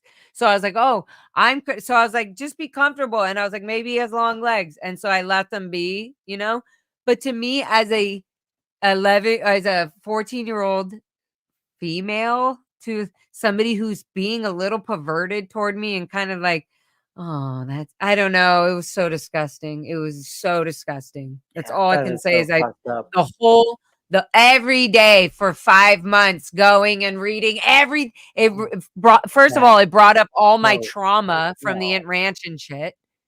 It brought up all that stuff. Like it just brought up old stuff that I was grossed out by. And then all my out ethics that I did, because I'm reading old things that I read. Oh, and you have to go back. When did you miss that word before? And you have to go, I guess I have to go method 1, clear the child communication course because I miss what the definition of bull bait was or whatever, right? Mm-hmm. So and I just was stuck with this guy because he couldn't pass with anybody, apparently, because nobody would put up with him. But somehow I don't know. Maybe it was an experiment, course, right? Maybe it was an experiment. Yeah. And he was supposed to be one of the high trained, whatever, on the TTC, you know, like the outer org trainee TTC, but he was he was able to audit me because I went to Int Ranch. So he already knew about and he had already been approved to audit people for that, had Int information. And so TTC is Technical Training Corps. And so but he was outer org trainee. So he was not he was on he was doing he was doing some class 5 training. Anyways, what I'm getting to is that I wasn't allowed to change auditors, which somebody naturally would do, even in situations like this where they make it, oh, no problem, we'll just switch auditors and make you feel comfortable with some other pervert. But it was just that, nope, he was one of the only ones that were approved to audit me because he's approved through RTC about information because I was born and raised at the fucking Int Ranch, basically. Anyway, so that was really annoying. I was like, so you're controlling my freedom of thought and feelings because this auditor is the only one that's allowed to hear the information of how I was just raised. Well, and let's not talk about the elephant in the room of a 50-something-year-old person talking to a 14-year-old. Hoping like maybe I'll marry a single unmarried man. He's not married, like right. And I had been in HCO and everything. It just made me feel like you're gross. I've read your folders about masturbation. I like what you said there, because it's it makes you think of all the uncomfortable positions that we put ourselves in and were placed in and we were forced to normalize. Like, think what that does to like a child and how it opens them up to any kind of hypnotic thoughts or, you know, any kind of thing they can plant into you. You're susceptible, you're opened up, and you're doing it willfully on your own. Like and you're accepting. Well, it feels like it's on your own. It feels like it's on your own, but we're taught all the way as children. And even if before you joined the Sea Org, even for Louis, who wasn't necessarily bright, you weren't born and raised in the Sea Org, but you were raised by Scientology parents who were doing the exact same mindset and mind control as you don't have another choice if it's outside of this box. Right. And you can go to the extreme and the best. You can be the best. Aaron was talking about this earlier. Like, he was just like, I'm going to just be in the moment and be the best at whatever my job is and not worry about anything else. And so he kind of like had fun at whatever or not had fun. That's a big word for us in the Sea Org. But it still requires cognitive dissonance. I mean, you have to like kind of be like, I'm just going to enjoy and ignore everything around me that, you know, like are out points or that are like your intuition. And that just doesn't seem right, you know? And it forces you to do that. And then what, everybody's allowed we to call them operate out of valence or that's out of valence was like, oh yeah, I am kind of, and it's so screwed up because every idea you get comes from something else. Like Bowie and every artist has talked about this. Like even what's that quote? Good artists steal, great artists, whatever, or borrow, whatever it is, whatever. I'm confusing it. But what I'm saying is like every Bowie would not have come out with the music that David Bowie has made if he didn't hear other people's if music. He was an influence. Period. Right. Yeah, absolutely. Period. So flattery. All right. What's the quote about about the stealing thing is the best form of, or imitation is the best form of flattery. Imitation. Right. Okay. Well, so there you go. I mean, exactly. That's where, you know, if something affects you, you can take it, make it your own, and then express it. And that's the, you know, that's like probably the best compliment you can pay somebody is like, what you did moved me so much. It, you know, prompted me to create this, where I guess it also could be used for bad, where, you know, like 100%. Yes. So, yeah, it's that's a tough one. Yeah. I forgot where I was going with that, but yeah. You were a messenger and you were getting this method 1 and primary rundown from this student. And was so it in Florida or California? Thank you. In Clearwater, Florida. Okay. Under Karen. Okay, so not only this, I felt very connected to Karen and Mark because of their daughter, Anderly Thompson, who was one of my best friends, and we had done so much out ethic stuff in the Sea Org, and you know, we both bleached our hair after a while, realizing, oh, we're getting older. Our hair's going from slightly bleached desert blonde to a natural, normal, dirty blonde. Oh no, we want our blonde hair back. And it's interesting how we talk about freezing as kids, because in our minds we're like, oh no, we only our young self, our joy is going away because we don't have our blonde hair anymore. No, we can't turn old and we're only like 15. Right. Like well, you've been we were already to be, way too advanced. You know, I mean, it's in a fucked interesting. up way. Something Aaron said too recently about growing up. Like I grew up in the Mission Network and the orgs, and then got sent to the Sea Org. So I was running around. My aunt was the course supervisor, so I was doing TR. I was like hanging out at Mission. That's where we went every night, and we would just hang out. But it was so weird. If right now, Dylan, you're a father, if you were putting your kids in a situation like carpentry or TV sets, if you were an actor, for example, and your kids are like, hey dad, I want to go to the TV sets, right? You would bring them there, and you're kind of doing this. They're doing this in the same way that Scientology is your life. This is the way that you will be living in your future. So even as a child, if you're going to the quote unquote set of a Scientology parent and you're the son or the daughter of this parent, you're going to start seeing that this is the world you have to be involved in. This is it. This is, oh, that looks fun. My parents doing a lot. They're helping all these people. I want to help people. Well, what can they try to associate themselves? What can I do? Scientology is the only real help. So what can I do in my own weird life that I'm creating on my own that nobody knows about, not my parents or anybody, but that I can also help people? And you're thinking only through Scientology. You only can help people through Scientology because we have all the info. We have the tech.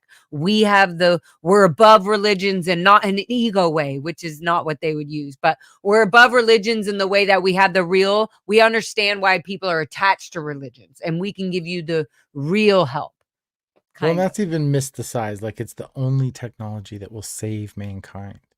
Yeah. And it's kind of, other religions are actually aberrated. They're actually part of the human trap. Right. It's part of, exactly. It's part of that. You know, it's interesting though. Like, I think with the kids that grew up in like the Sea Org and the Int Ranch, it's like that double-edged sword of like the parents were so busy being Sea Org members that there's that neglect. And then like in my case, it's the echelons of public where my family was staff. And so I had stat graphs growing up. I was product officered. Like there, I it don't know was. why I just felt sorry for you. No, I and then felt you because did I too, feel like right? Dylan. I mean, no, we had it as children. Like we're specifically one of the Right. things we were taught was the how to use a stat graph course. You know, like Oh yeah, my chores were, if I didn't do them, I had to mark my graph. If down my stat stats FM. were, I had to apply But conditions. I'm like, so I'm feeling sorry for you in a real way. Whether this also happened to me in my same form, I'm feeling sorry for you in a real way where I'm like, even in the outside Scientology world, Right. out of the Sea Org world, this abuse, the mental abuse is what we're talking about, right? It's the mental control and abuse of how Scientology says this is how you have to live your life. Right. This is how you know if you're successful. If you're being good or out ethics, if you're being upset and in exchange or out exchange. It's all based on these things. So, but it's yes, we had punishments like digging trenches and getting spankings, all this, but you had mental punishment just in the same way, But we which had the is same, like ultimately the same as we were kids. But you have tasked mental with, control. right. We were tasked with, like, you had to go to the mission and volunteer your time, and you had to do TRs with people and get bull baited and then go Right. sell Otherwise, books and get your right. exchange in, because you couldn't do courses. Like, your parents don't pay for your classes. That's ridiculous. You either volunteer your time or you sell Dianetics No, books, that's and out then exchange. right, That's of out course. And exchange. that's exactly those And it concepts. would be like, that's out exchange. And why would I be paying for your freedom? This is yours. Right. This is The for you to ultimate do. megalomaniac religion. Right. It's all about the self. And even as But that's why watch my kid because I need to go do a quick OT7 session well, they real don't quick. even do that. They just leave you in the org or the mission. You're just hanging out it's the same stupid crap. You're just the little mission rat or an org I was just rat. saying, like, if you're at home and your Oh, mom, right. Yeah. which lots of Scientology parents have their OT moms doing sessions in their freaking mansion house or whatever the fuck. Right. And they're saying, Locking the okay, door now so they watch don't the get there. kid. Now Right. watch the 8-year-old infant, Right. honey. Mm-hmm. And if you know what to do, if they get hurt, do a Right. I'm going to contact. go in session now, and Do you a can't contact. see because it's You're the confidential. adult. Put your adult hat on. I'm Mm-hmm. going in session for as long as it takes because, as you know, you've read the policy that I showed you. A Right. session takes as long as it takes. So don't interrupt my session. And you're a big being, and I am trusting you to take responsibility of the child in a small body. I mean, the adult in a small body, our child, infant.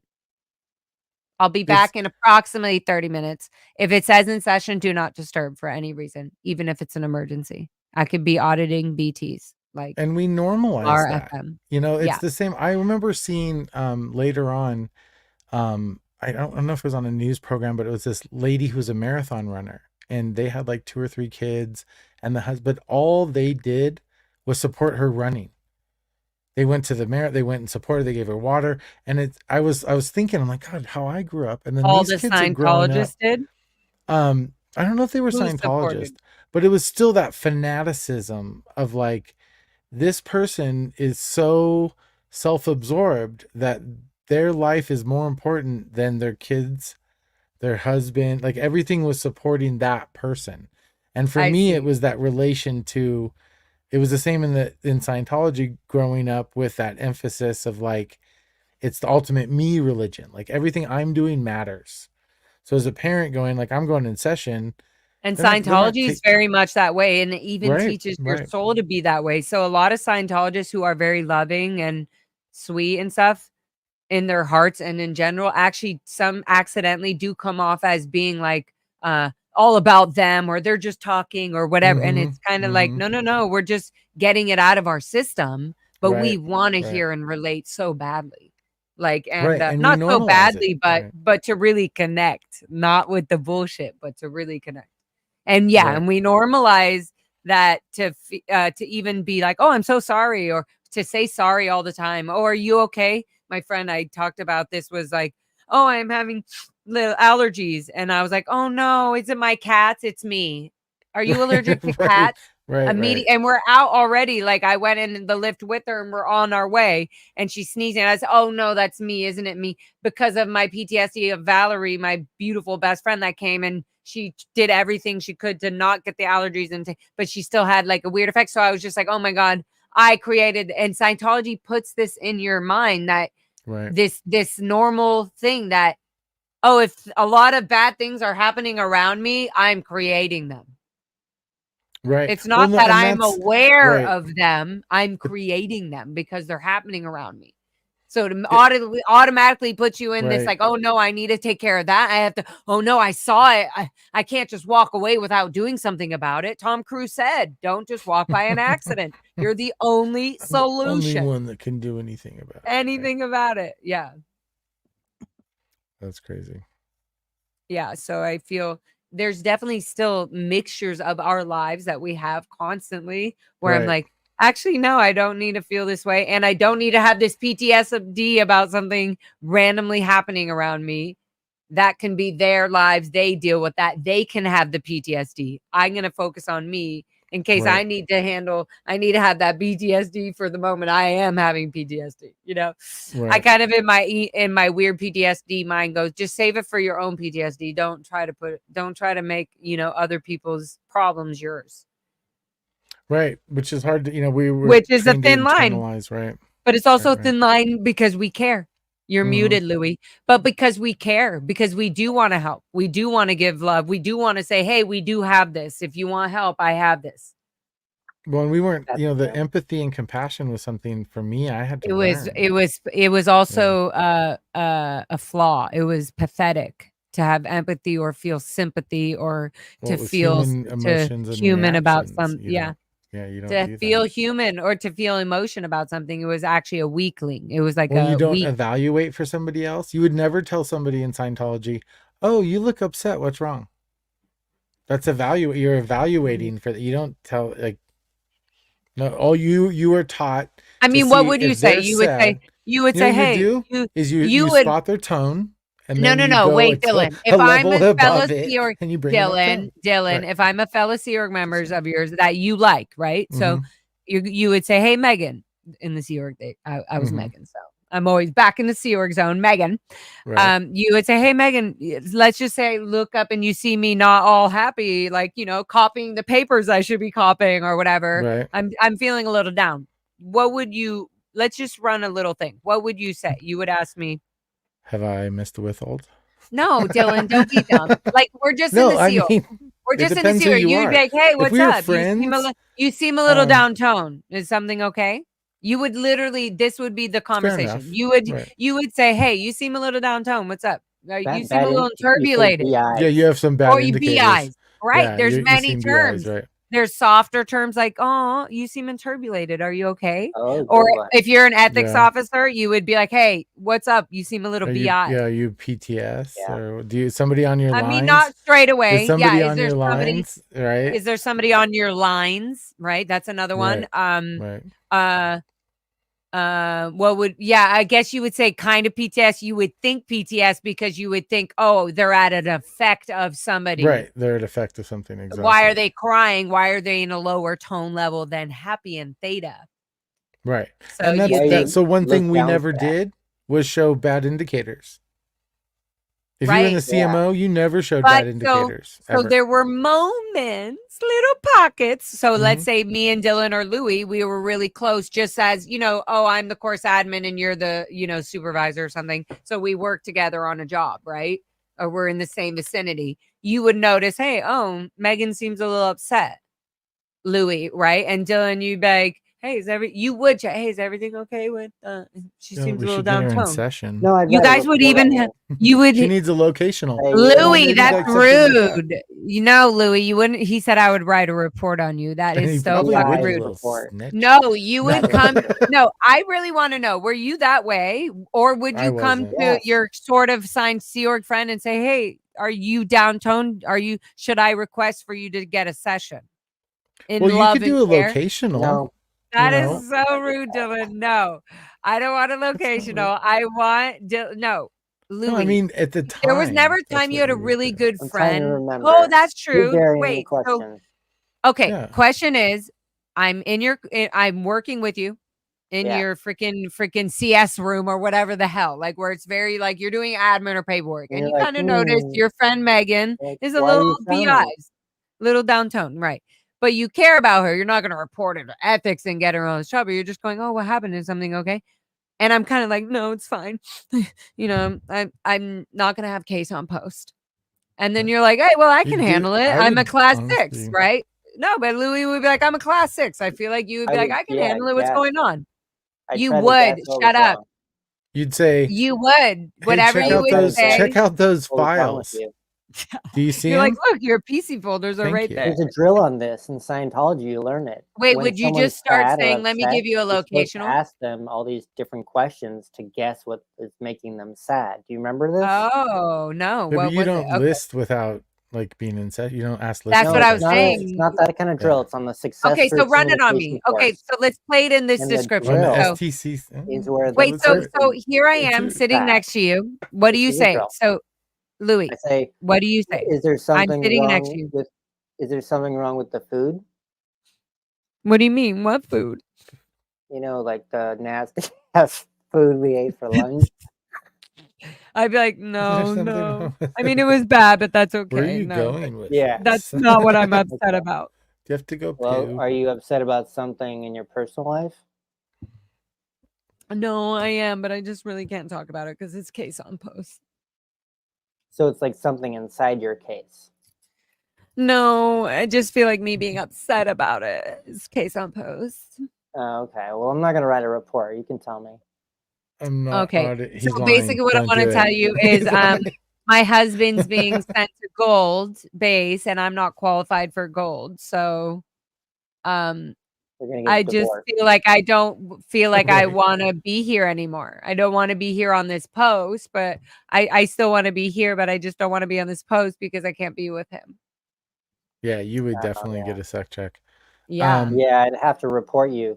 You would be like, she just said, I don't want to be on this post. I want to be with him if I can't be with him. Right. And so then they would. Now. Right. You're an accessory to the crime. Right. To leaving. You should get a black leaving eye. And leaves is a big. Has anybody ever covered that? Huge policy? Crime. That's leaves. You can't talk about it. Yeah. Right. So I mean, we.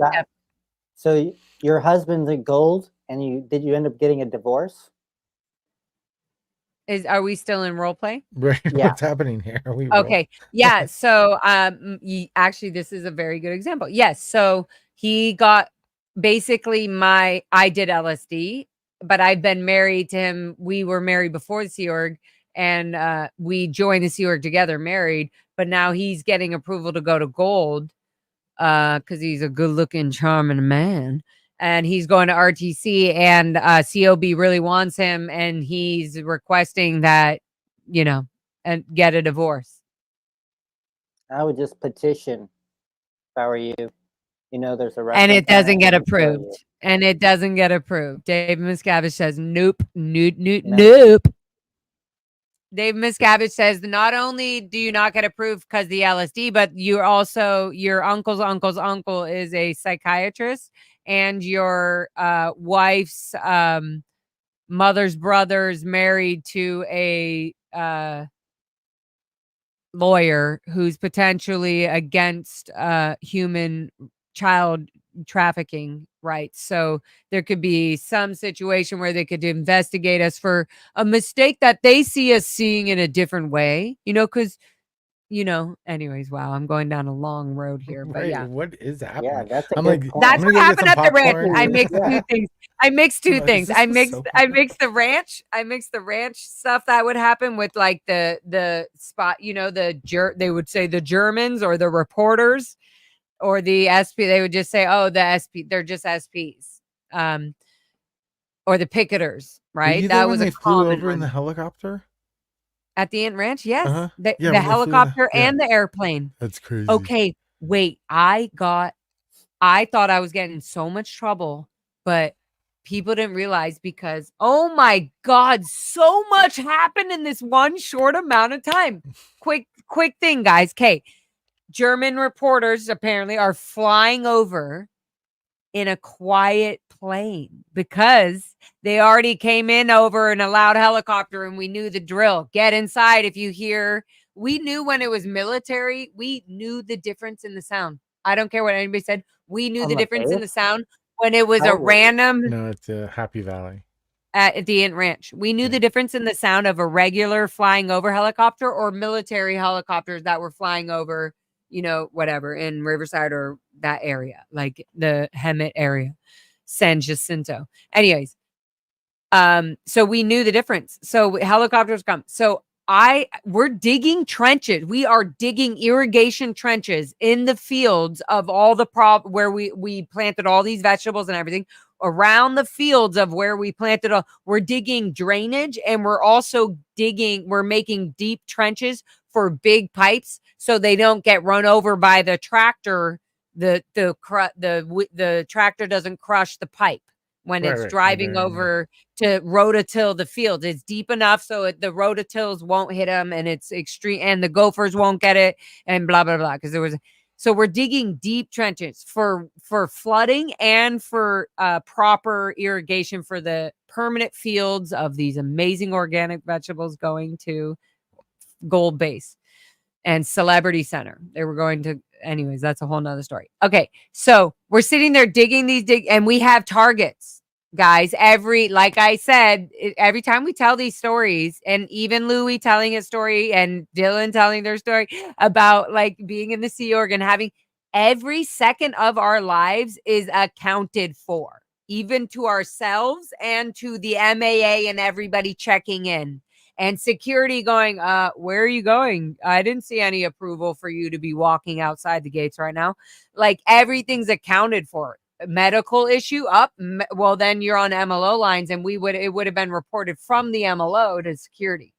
Like, we don't need to hear it from you. So everything is literally like a jail, which is so funny. Like Tommy Scovel, the convict on his channel, The Lifeboat, is so funny. It's like we're relating to somebody that's pretty much went through the same mental concept of like being in a jail system. There are hierarchies and there are things, and here's slide bys, and here, nope, you can't do this. You have to attend to this because apparently the Italian mob owns this sector of the jail cell. Like everything is the exact same of Scientology world. So you wonder why we relate to fucking convicts. Hello. We were being trained to do it ourselves, literally. Like the people, the executives of our cult, our religion of Scientology was to let people know that we have been through all the little soft training you've been through, and we are thicker than thieves when you come up to the executive level. So you have to be ready to be at the executive level. Right. Pay your dues. Pay your dues. You have to have cut in a few people's throats before you get up here. And so then by the time you get up there, and even if you get up there without cutting throats or, so to speak, that intense stuff, you become Valerie Haney, where she's like, oh my God, I thought I was coming to Gold Base and it was going to be this amazing thing. And it's a fucking prison. It's like, I can't even, oh my God, now my husband's not coming up here. Like, I missed Gold Base. I'm so glad.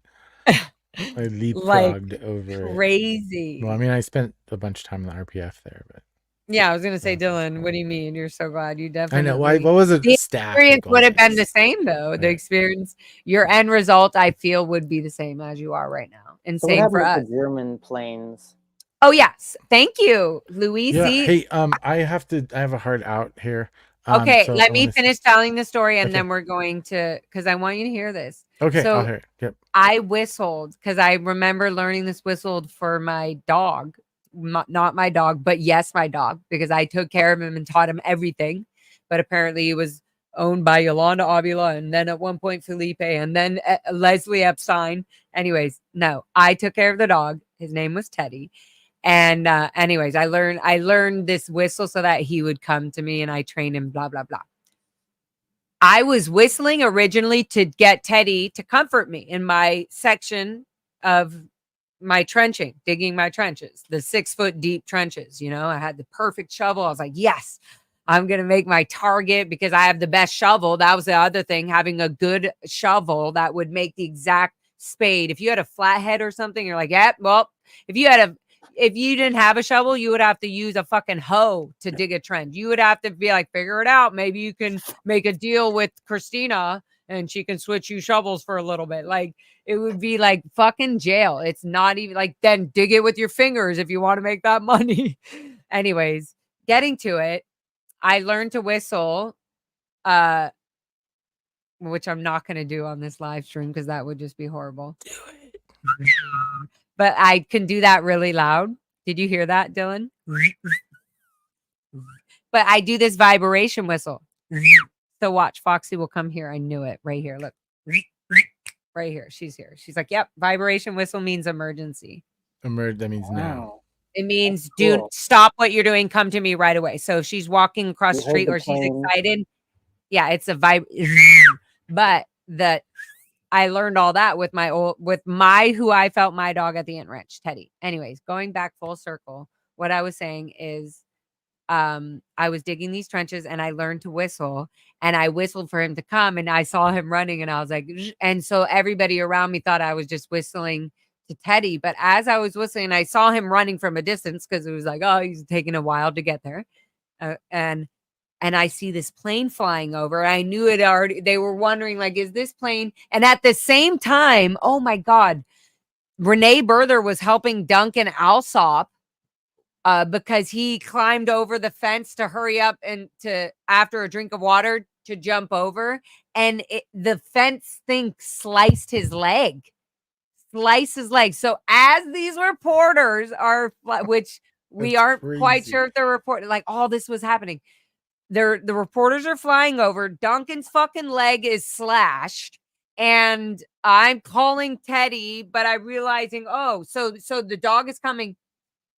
And Duncan's leg is slashed, so they're fixing it at this point. And I see Teddy coming, and then I'm like, and I whistled.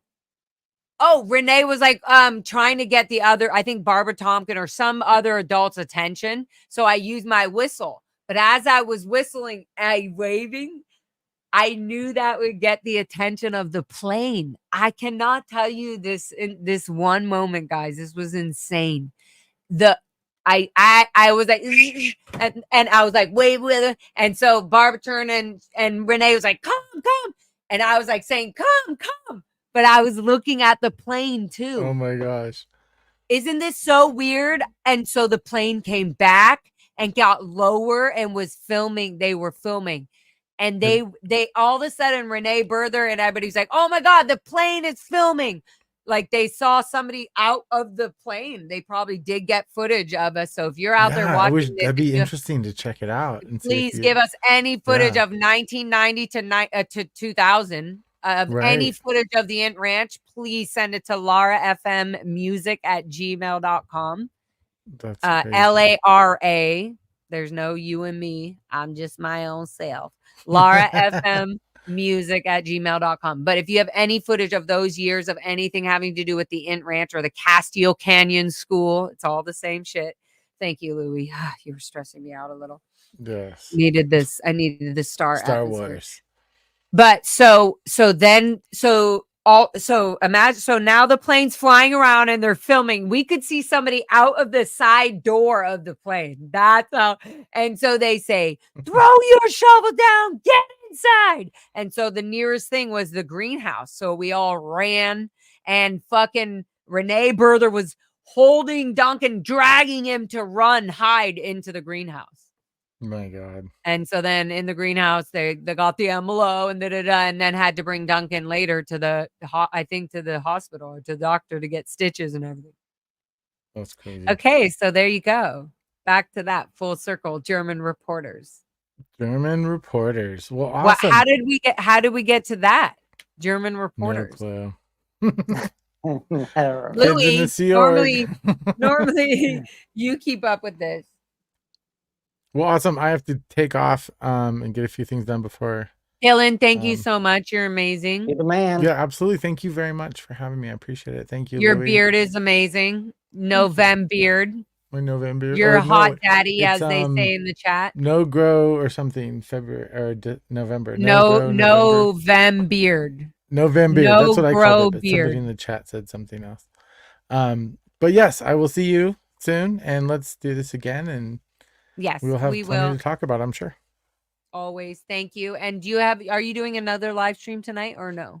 I think so with Sterling. I'm going to see how I have to get in touch with him. To and watch that. Okay, cool. So if you're out there, me and Louie are still going to hang, but Dylan, right on. Thank you so much. Bye. You're amazing. We love you. Hi, Louie. Hi, Laura.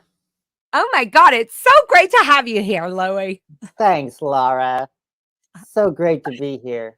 Okay, so now that we're in this cute little break, why don't we take a few comments and just throw out a few things? Yeah, let's do it. But also, if you have anything to say, go ahead and do it. I'm just gonna hi, chat. Thank you for being here, and thank you all that were here for Blow Drilling on Dylan's channel.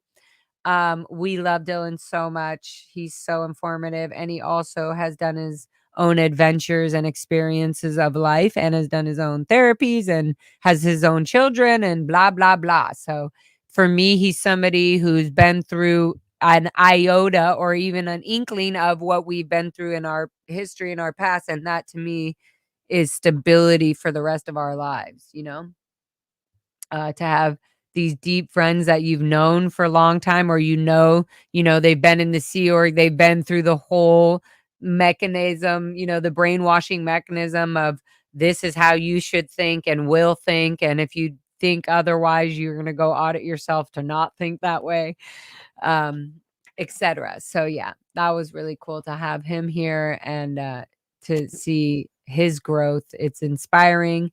You don't know Louie, you don't know Dylan that well, right? No, I've never really talked to him before, only a couple times. Just on our live streams. Yeah, I really didn't know who he was, even when he reached out to me on Instagram like 5 years ago. And what were you doing that you were so busy you couldn't get back to him? I was just busy with figuring out how to live. I'm just kidding. Life. That wasn't a real. I'm just being so rude.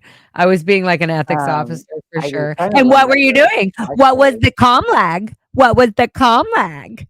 Oh, my comm lag is so much worse now since I've left. Right now, well, that's great because now you're actually processing and thinking. Yeah. You're like, let me ask. I also shoot out sometimes. I'm like, and I'm like, okay, hold on. I need to stop. Let them finish.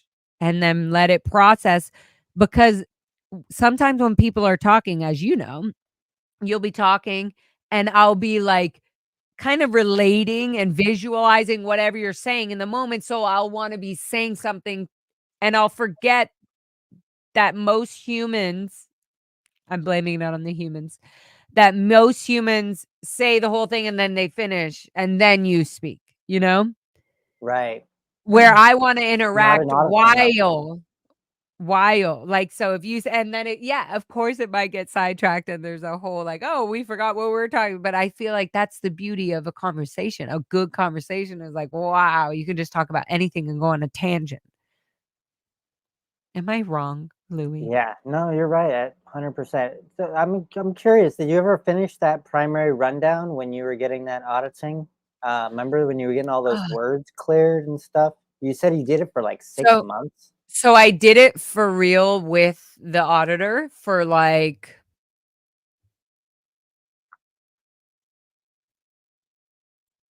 I mean, if Karen fucking Thompson and Mark would just come out and tell the world they're CSing, we would have all the timelines cleared up for everybody. But I feel like because the reason I say that is because auditing can feel so long at times, and it could have been a week. And you were just interrogated for 24 hours, or sleep, wake up, eat, and interrogation. That's how it was when you leave the Sea Org and you're on sex check lines. Security checking, which is confessionals, is the same fucking shit. Just in a different form. Well, even when you're moving up the org board, like from a lower level to int, such as the gold base, you have to get all these interrogations. So you're getting that, and you lose track of level. Time. Yeah. Absolutely. So upward and downward, you're getting the sec checks. Literally upward if you're getting demoted or promoted. Yeah. Yes. That's it. I never thought about that. sometimes. For sure. Yeah, and for sure, I was gonna say, for sure, if you're getting promoted, because they need to make sure you aren't, a just that you're definitely, I can't use any other word than brainwashed enough to hold the post and position that they need you to be stuck at. If that Exactly. makes Yes. Exactly. So they're like, yes. So the primary rundown that you were doing, do you remember, did you finish it? Oh, yeah, good, see? So he was, I don't know what finishing it is, but he was auditing me for, like, that we were going through, ups and downs, and and then, the ethics book. And I even remember in the method one, at one point, I was like, I mean, I know the ethics book pretty well. I was like, I think that's not where my MUs are. Like, I definitely was like, I'm not sure about the HQS and and then getting into, the problems of work and, like, starting to it was a weird thing. Like, they were like, 0808008, Oh, that yeah. book. Mhm. I It remember taught me. I remember as a cadet seeing that on the shelf, knowing that's not an upper, it was just a more intense, Advanced. intelligently advanced book to read in Scientology world, than, just read whatever. But I was like, someday I'm gonna read it and understand it. And so when I did the method one, I started to pretend that I pretended that I read what's that? Fear. 808? Oh, Fear. Fear. That novel so that I could read it on the method one. Wow. Because I was getting so bored and I was like, if I'm stuck with this guy, fear Oh for all my you god. So listening you in the cleared all your audience. words in the Fear Fear. book? But as I'm reading Fear, I was getting like real I don't know what happened. So a lot of Interesting. these times, these Sounds books were just cool. like, okay, well, that's enough. You FN or the siesta said that we're gonna move from the Fear book and go to the ups and downs in life course or whatever the next book was, right?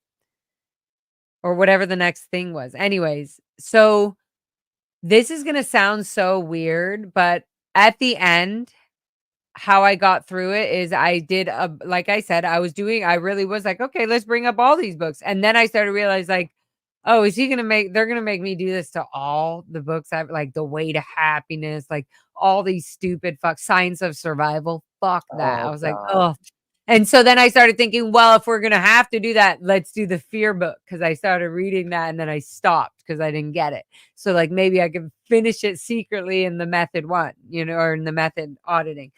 And then, something happened where his attitude or something was just so annoying. I hated him being my auditor. The breath thing came back. I And just was just touching your like knees. no, we're getting close now. Look at how close we are. We're not arguing anymore. It was, like, gross. It was so gross. Ew, I just constantly remember the wedding ring, like, all the other auditors were married and stuff, so, like, they were all having great sessions, and here I was with this, like, old gross guy in the whole thing, like and he wasn't married, and he was, like, kind of horny and fucking weird and dirty and, like, didn't it was had, like, this big mole on the right, he just was just like, "You're so gross." I don't know what else to say, but gross, and I was 15 years old, so I'm sure he was really feeding on that.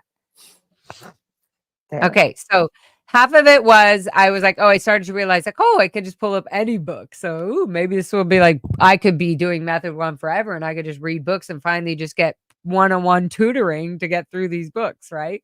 It kind of did think like maybe I should do that. And then I just couldn't get along with him. There was just so like even on this simple shit, I was just anyway. So I realized at a certain point they weren't going to give me any other auditor because he was the only one sort of trained to be able to be hearing Int Ranch information, or if anything came up with my parents, it would be in, whatever. And then so then eventually, yeah, I just knew that I had to just FN all of this list. I had to FN all these questions Oh on this yeah. list And so as long as I did that, I didn't have to go back to any of the books that I may have gone by misunderstood words and all that. So I eventually learned, oh, if I can just learn how to be like having a good time with my auditor and like, look, we're FNing. Oh my God. It became like that. And he was trying to get through his training. So I was like, oh my God, we're FNing.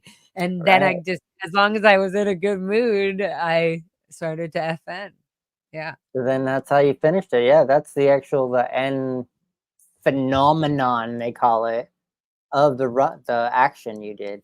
I did that too. The method 1, when I was 13, I co-audited it with Wait, when you I did was it a at public. 13? Yeah. Wow.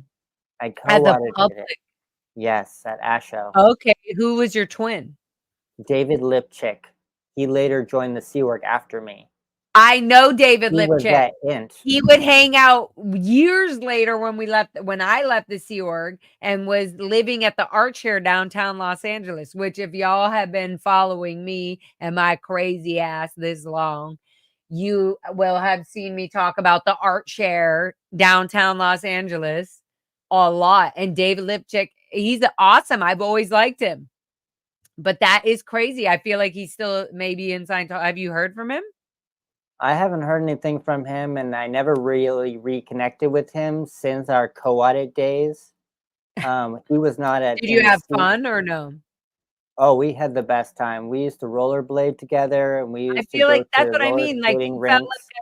he felt like a fun guy. He felt like somebody like even Oh when we yeah, would have parties at the art share, he was there having fun. Like, anyways, he still seems for some reason to be a he told me a bunch sort of of fun OT spirit. confidential information that I Really? realized Like later what?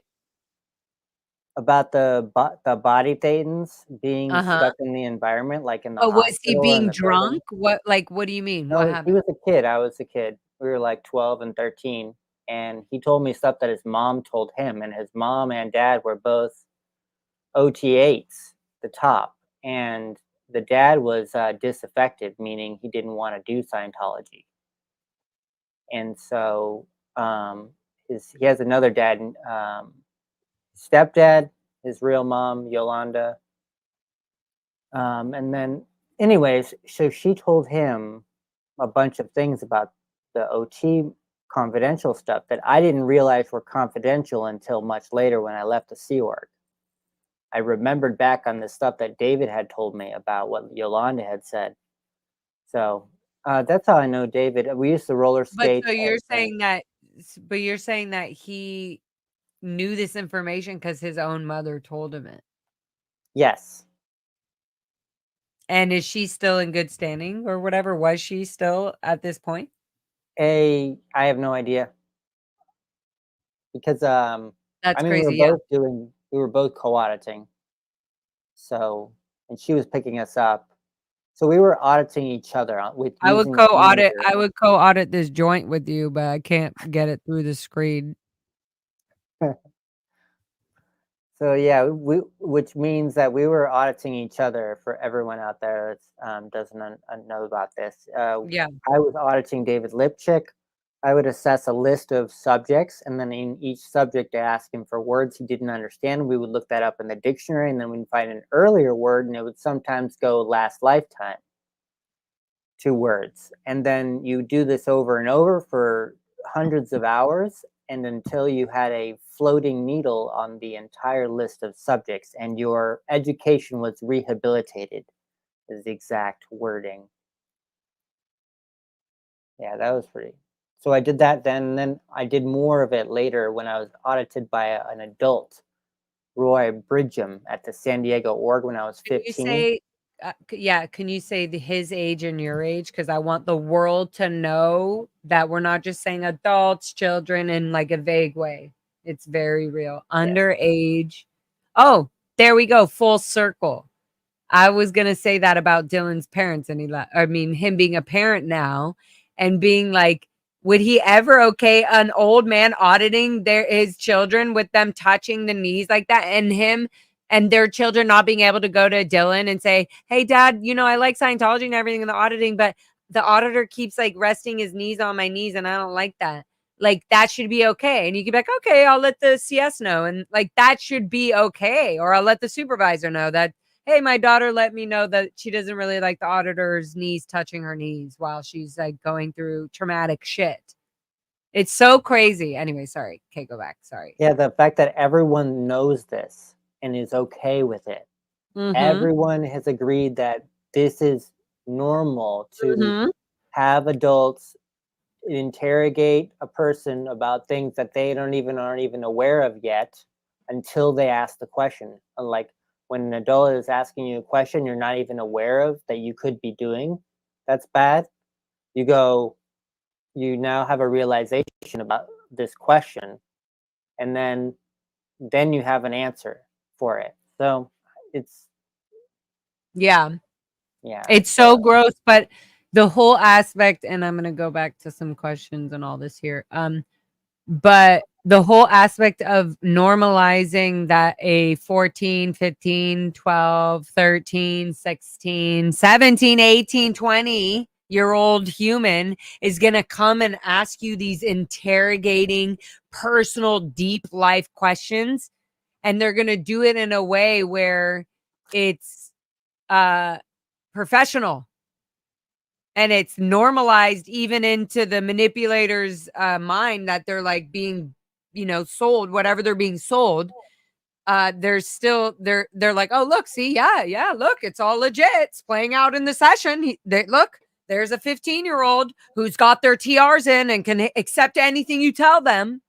Yes, training routine. Let alone that they happen to be hot or suitable just to what you like, what happens to be your addiction or what you're obsessed with, like being like it's just so gross and fake and hidden and squished and unrevealing. It's not revealing.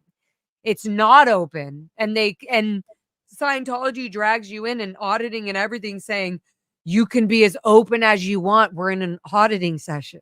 So no offense to your background, but it makes you feel like you're in this universal open space where you can audit and you're safe. You can say the worst, even your thoughts that are nothing, but you just have a thought like, oh, what if I really, whatever. I'm not going to say it on this gross outlet. But what I'm saying is like, you could say the worst things and be forgiven by Scientology auditing technology as 100%, right? Wouldn't you say that as a class 6? Anything can be solved, forgiven, and guilt. Exactly. Because if you are feeling guilt, you're not taking responsibility. So once you feel no guilt, you have taken full responsibility, which means you can finish the next step up the bridge. So the less guilt you have, but Louis, you were somebody who was the approval, or you were the approver of somebody who you felt, yes, they've given off what they've been hiding. They're approved to go, or yes, I've got it all. Now they want to stay. Yes, exactly. So the way that you were programming an entire organization when you were a messenger, you're like, back at you, Laura. I was programming individuals. Right, exactly. 100%. So I was programming the group. I was programming and normalizing the whole organization as a 14-year-old, 15-year-old, 16-year-old, 13-year-old. Even as a child, I was doing this as a cadet at the Ant Ranch. Like, let's get real. This is what's happening. The things you're doing and trained as a younger, whereas you normally, as an older person, would have been like, hey, that's inappropriate. Hey, but a child doesn't know if they want to do that. So why would you demand they only have these choices?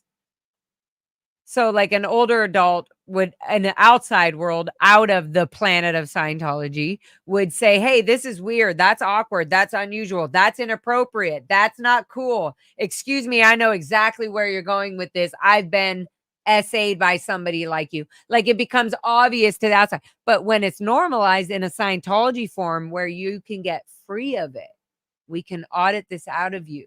We can give you forgiveness, and you don't need forgiveness from anybody else. We give it to you as long as you pay for your auditing hours. You have to, this is the laundering, guys. You have to pay Tom Cruise, John Travolta, everybody. You have to pay for your auditing hours to give up all of this stuff that is being filmed, recorded, and everything. So you really are giving it all up. But it's under this disguise of a religion, which to us, we didn't care about being in the Sea Org. We just knew, oh, good, now those SPs can stop attacking us from this outside shell when we know we're solid in here and we're freeing people. That's what it felt like, right? So were you hurt when you heard the thing about John Travolta being applauded at chairman of the board by chairman of the board at the IAS event when he was like applauding John Travolta? I did not watch any of that. I need to get on that. I didn't. Can you say I didn't watch it? Oh, okay. I thought you were bringing up were you hurt by? Wow, for some reason I thought you were going to bring up were you hurt by John Travolta's kid, like dying because like and. Anyways, no, that wasn't it, and it wasn't were you hurt by John Travolta finding out he was bisexual. That wasn't it. It was recently at the IAS event, right? No, I heard about it. I want to watch it. I don't know what happened. Tell me what happened. David Miscavige gave a nod to John Travolta for his 2022 aid in hurricane help. He flew a plane in somewhere with the volunteer ministers and they gave out waters and food and stuff. And so chairman of the board was giving him a nod like, hey, you know, he's still doing like you're doing a good job. Work. It was 2 years, you know, it was only a year and a half ago. And then that really sucks a little, not to throw you off, but that sucks because I did feel like a little bit in the weirdness of hope that John Travolta was maybe leaving, like kind of going, okay, fine, maybe I do like guys, and maybe I was going young because I thought that was normal or whatever the fuck, right? I'm not justifying nobody for nothing, but what I'm saying is it's amazing how Scientology kind of demanded that he, you know, we're gonna validate you for the good things you are doing, and look, you know, you're correct. 5 years ago, we gave Tom Cruise this fucking chain stalking. Just kidding. But like this big award.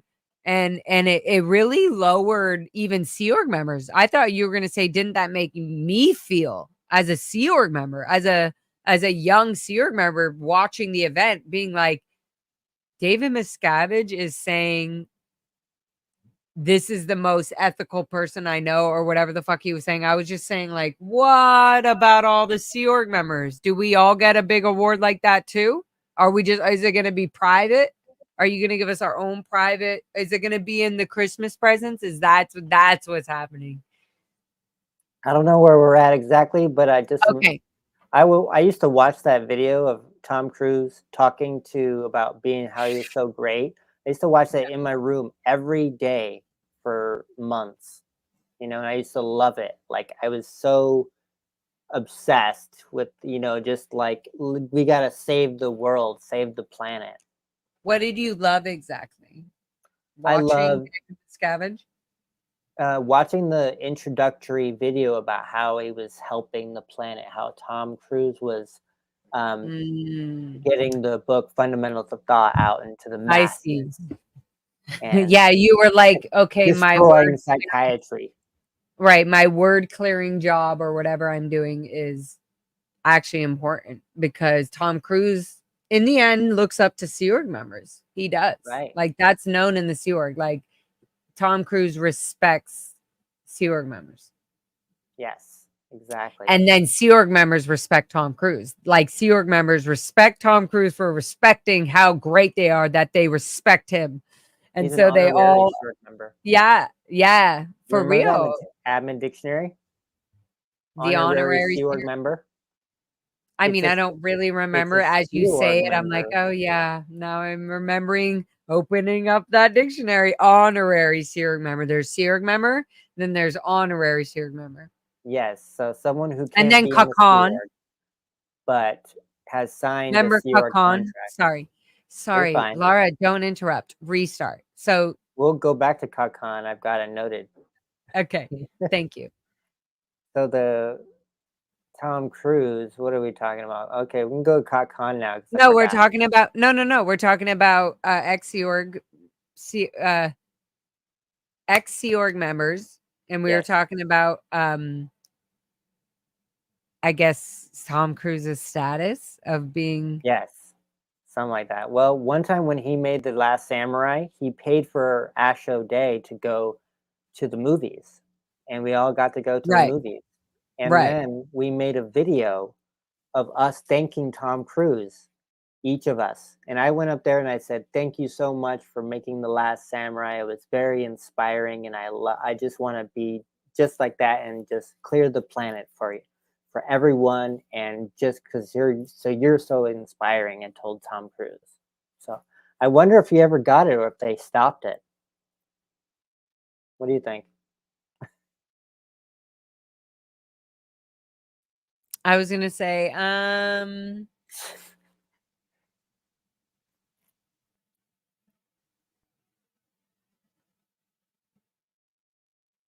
don't know. Whether they got it or stopped it. I think they probably stopped it. I think, but they're definitely not going to say anything about it. But they're not going to say, they're not going to make it, just like a lot of Scientology's, tactics. They just, if anything dramatic happens, they just don't talk about it. Just what's the next thing? It again. Yeah. They never mentioned it ever again. Exactly. So I never found out. We ever got it. Weird. Inappropriate heifer. Con. I like the money wings there. Kate, keep me on track, Lou, and then I'll bring up. Okay, we're talking about you're programming a group, I'm programming individuals. Together, we're brainwashing the whole planet into going up the bridge. Oh my God, Clearwater Cheryl is here yes. We're going up the bridge to total freedom and nonsense is basically what we're talking about. But I did you Clearwater Cheryl, I hope you were here earlier when I displayed the whole BTs and everything on my microphone and the whole did you guys, did I show you that she made me like a oh no, where did it go? It even had a little shaker, like a tambourine shaker. I think it's next to your right foot. It probably is, Louis. Don't be correct. If like it was a bunch of, I got excited and it flew off, but I will find it. Okay, anyways, whatever. Over it. All right, guys. Here we go. Anything, Louis, is there anything else we need to talk about in terms of covering anything before we end, even if we finish in like 10 minutes or something? No. Is there anything you want to say in your mind that needs to be addressed? Is there anything you would care to say or ask before we end this session? Before I end. Ew. That's gross. Maybe we need to smoke a joint. Let people ask your questions. Hey guys, if you have any questions, if you have any, here we go. Candy's like, there's a bunch of comments, but how do I need a Louis? I can click them. I've clicked them. Why? But they don't come on the screen. Why? Is it because I didn't make you a moderator or something? Quite possibly. So if in my app, how do I make you a moderator? That I have never learned. Okay, we'll figure it out because you would be really very good at this. Super Pup is loving you, by the way. Yay. Super Pup, did you see Louis', can you put on your hoodie? Yes. Do it now. Oh, you know what I can also do as Super Pup?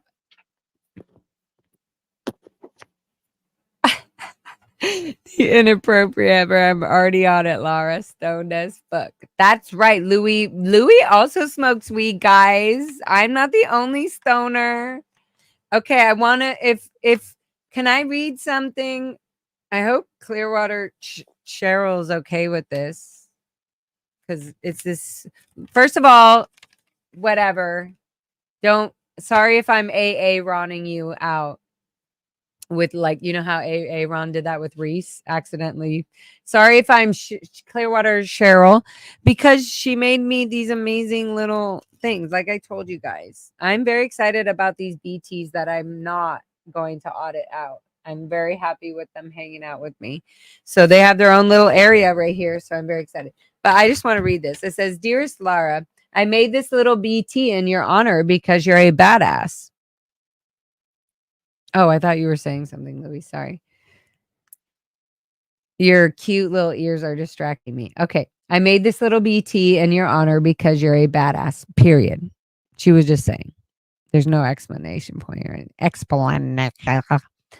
I want to thank you for your courage and strength for being able to share your story. Thank you. You helped me heal, period. You helped me heal. That's what she said. You helped me heal. I may never end, but my dad, blah, blah, blah. I shouldn't say any of this because it might, blah, blah, blah. It fucking sucks. Keep rocking it. Keep dancing. Keep burning. She's a burner. I love that. Keep sharing and keep healing. Your spirit gives me life. So here, have another. And I'm sure she was talking about have another little cute BT life. So thank you. Anyways, wow. Enough of all that. Super Pup, thank you so much. Did you see Super Pup? And earlier in this episode, I was thanking you very much for all your love and amazingness. Very sweet of you, little Angie Babel, little Angie babish. Look at Louis. I want to call you Louis Vuitton sometimes. Isn't that funny?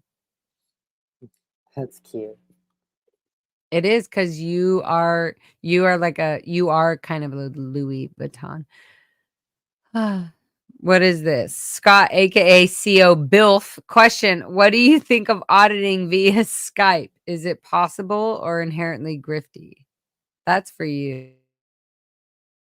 Oh, for me? Oh,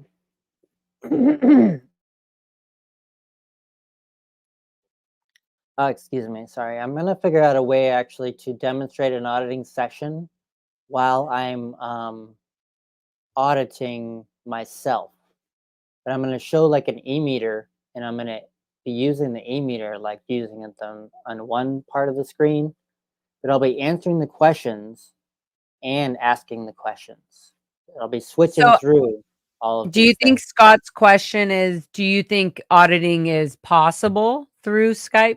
Maybe that's what he's asking. Yeah. Or, I mean, because you just answered it either way, but not that one. Like, so auditing is possible through Skype. Like, I bet you people did that during COVID and stuff, right? Where they were like, and what if there was like a delay or a lag?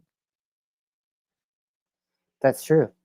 Yeah. The auditor would just have to keep their TRs. I bet you they have to connect it through the Ethernet.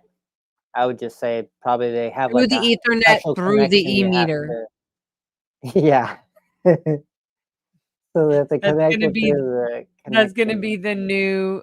Oh, good. Clearwater Cheryl. OMG. By the way, I love Aaron in your little profile picture. That's so cute. I know. Hi, Lone Dinosaur. And I keep seeing you in the chats, and I love you so much. And I want you to know that I don't ever not see you. I just get so used to your comfort, and I want you to know I'm not used to it. And I love it very much. I just do get used to it that I forget to like say, oh my God, Lone Dinosaur is here. So I love you very much. And also, let's also not get used to like not bringing out Louis. You have to remind me, Lara, bring out something fun. You always have to tell me that bring out something fun. Because you're so fun. Well, I'm just saying we can't forget about all the good times. I was gonna say, first of all, the Lara doll, because she is a queen, right? Lone Dinosaur, are you still in the chat with me? Let's see. Yeah. Oh, it's okay. She said, oh, it's okay. Look. Oh, you know what's going to be so fun to do a whole. Did you see how I was just playing with her hair? That's so weird.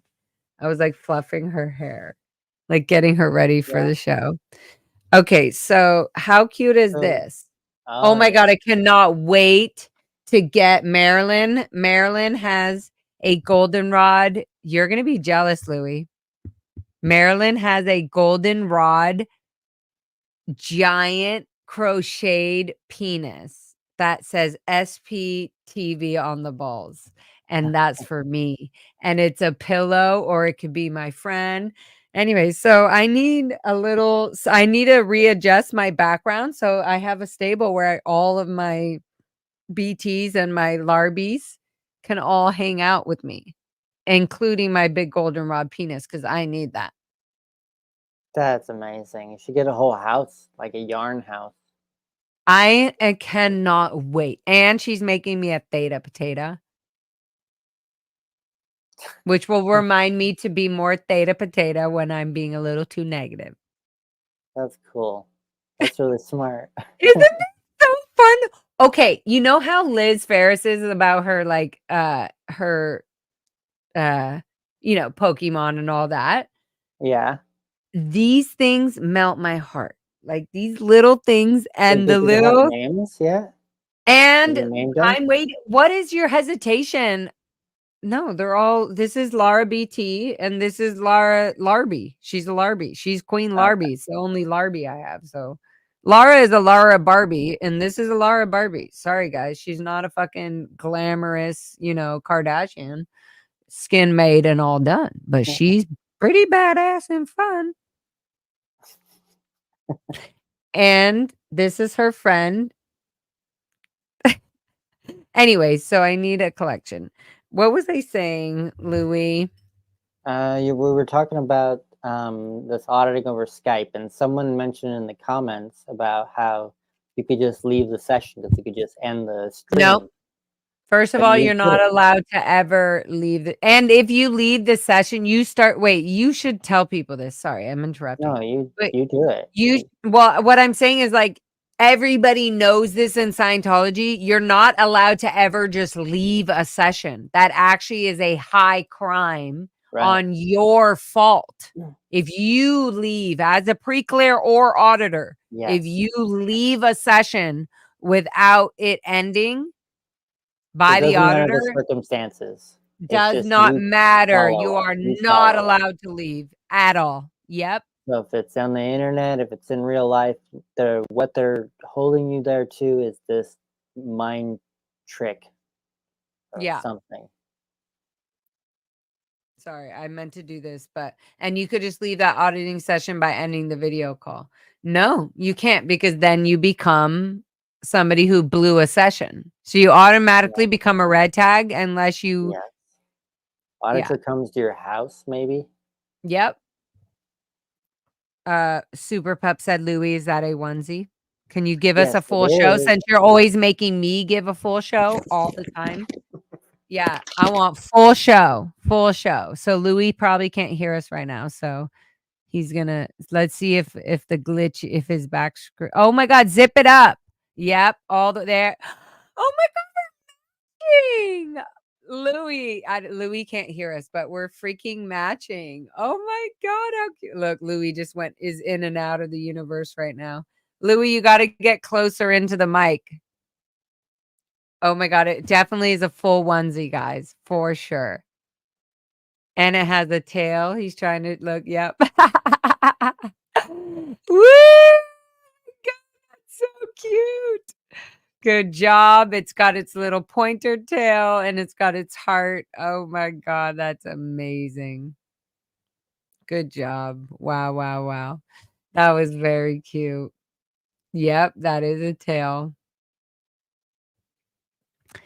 Oh, good job, Louie. That was so cute and so fun. Good. That was so good. They're like, is that a tail? I'm like, yep. Okay, so Louie, one other thing, not before we end, but just so I don't feel like this question is hanging on me. Question for everyone. What would you tell someone about Scientology if they were thinking of joining? I would just say no, it's a cult. It's destroyed people's lives. What would you say? I mean, immediately I would say I was born and raised in it as a child, and then I would go from there. I would say read a book, do what they say, do one book, read it, and let's talk about what's in that book. Because I don't like this, Louis. If you're able to actually read it and we can talk about it, Scientologists are not allowed to talk about it. And you'll see that. You won't be able to talk about your own thoughts. So if you read this book, we are not going to be able to talk about your thoughts if you become a Scientologist about this book. We'll never be able to discuss it. Boom. Use it against Scientology, against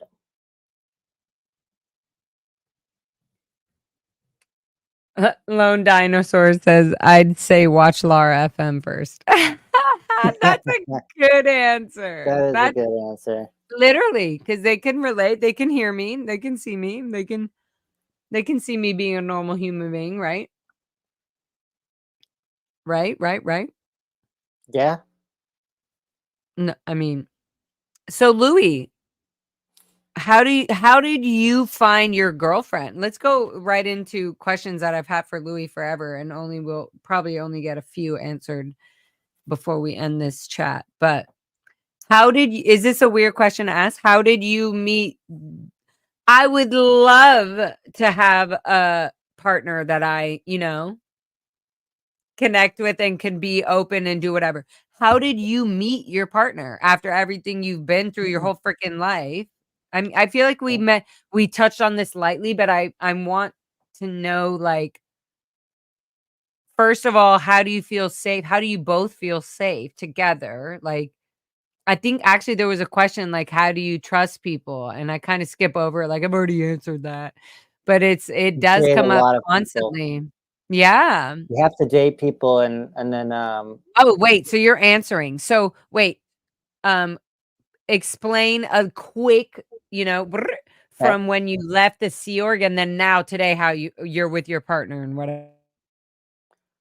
Well, when I left the Sea Org, I was just going out and trying to sleep with people. And I was doing that a lot. And I would talk to people and for me, they had to like click or something with my Scientology brain, because at the time I was still a Scientologist in my mind, even though I had been declared a suppressive person and disconnected from. Then I would just date more and more people, and eventually I found people that understood me, and then I'd be longer with them. Like they understood how I talked and stuff, because I'm a little bit different, I think. And then I just... Wait, what do you mean by that? The way that I talk is like way more direct. And when I ask questions, I'm not inferring or implying things in the questions. I'm just asking straight questions. I'm a little more literal. Okay. Yeah. Do you by any chance relate that to anything else at all? Other than Scientology? Yeah. I mean, I think it's completely from Scientology. Okay. Yeah. I just wanted to. Okay. Sorry, go ahead. I'm kind of desensitized too to like feelings and stuff. Okay, so am I, but like, so something will happen, right? That's really shocking or intense, right? And then I'm like, okay, oh, that's that. Like, I don't know what you call that. I kind of it. Whatever, right? I kind of, or some people would say it's out of the dome. You just see it, the dome meaning your brain and what you're dealing with at the moment. So it's out of your dome. So you're looking at it from out of your dome. And you're not I'm going like, what's that? It's like you're not part of it or you're not it. Exactly, but you could see what's happening. I can see how I can see how I'm acting, what I'm saying, how I'm keeping myself involved in the dome. Right? Okay, now I forgot what I was saying, but you're telling me about the dome and how you do it, and before that, before the dome. Before the dome. I still love my girlfriends. That's an ultimate stoner thing. All right, we both need to take another stoner hit for that. That was great. Welcome to we should end this and start a new one that's like episode 29, the Louie and Laura Stoner channel. Because we don't care. Yeah, see, also the chat doesn't care. They love it because they're also in our little Looney Tune minds. They also love like fun randomness. Aw. Yeah, so I found people that could understand me. Yeah. Mandy, my sweet mod that we haven't talked to. I haven't talked to her and them in so long, and I feel like it doesn't matter because the trust is the trust. Yeah. Love your birth. That's what she says. They say love you. Lerv. Lerv, I feel like is love and care for you, right? Or no? Is that made up? I don't know. Sounds good though. Lerv you both. Question for everyone. What would you tell somebody? Oh yeah, we answered this, right? Yeah, if they were thinking about joining, just go to the chat answered that. Go to Lara FM or AA Ron's channel. Anybody know what happened to Dan Woodruff? Did you know any of the Woodruffs, Louis? No. I knew a young lady, Woodruff. I think she might have been in CMO. Mr. Woodruff. But like, was it Aaron Woodruff? I don't know. I don't remember exactly. What year was this? This is between the year 2000 and 2013. So there was somebody in CMO named Mr. Woodruff, and she was a lady, right? Yeah. How old was she, do you think? Young, in her teens. Oh, teens? Yeah. 2000, what did you say? 2000 to 2013. Well, I was 17 in 2003, right? I think. I was like, I'd love to see Oregon. I was 17 in 2003. But so that kind of would make sense. She was still in her teens, like she was younger-ish. Like, could she have been in her 20s? Yes, because I was 17 going on 18. Yeah, so was her name Aaron Woodruff? Mr. Woodruff. Mr. Woodruff. And then did she later get promoted to RTC or something, or no? I don't know. Anyways, there was a lady. I wish I could pull her up. I wish I could be like, Google, go into all my photos that I've already organized and pull up Aaron Woodruff. Anyway, she was at the end She was at the Int Ranch, and I have stories, very crazy, weird stories of life things that happened with me and Andrew and Andrea Woodruff. Is it Andrea? Aaron Woodruff. Is it Aaron?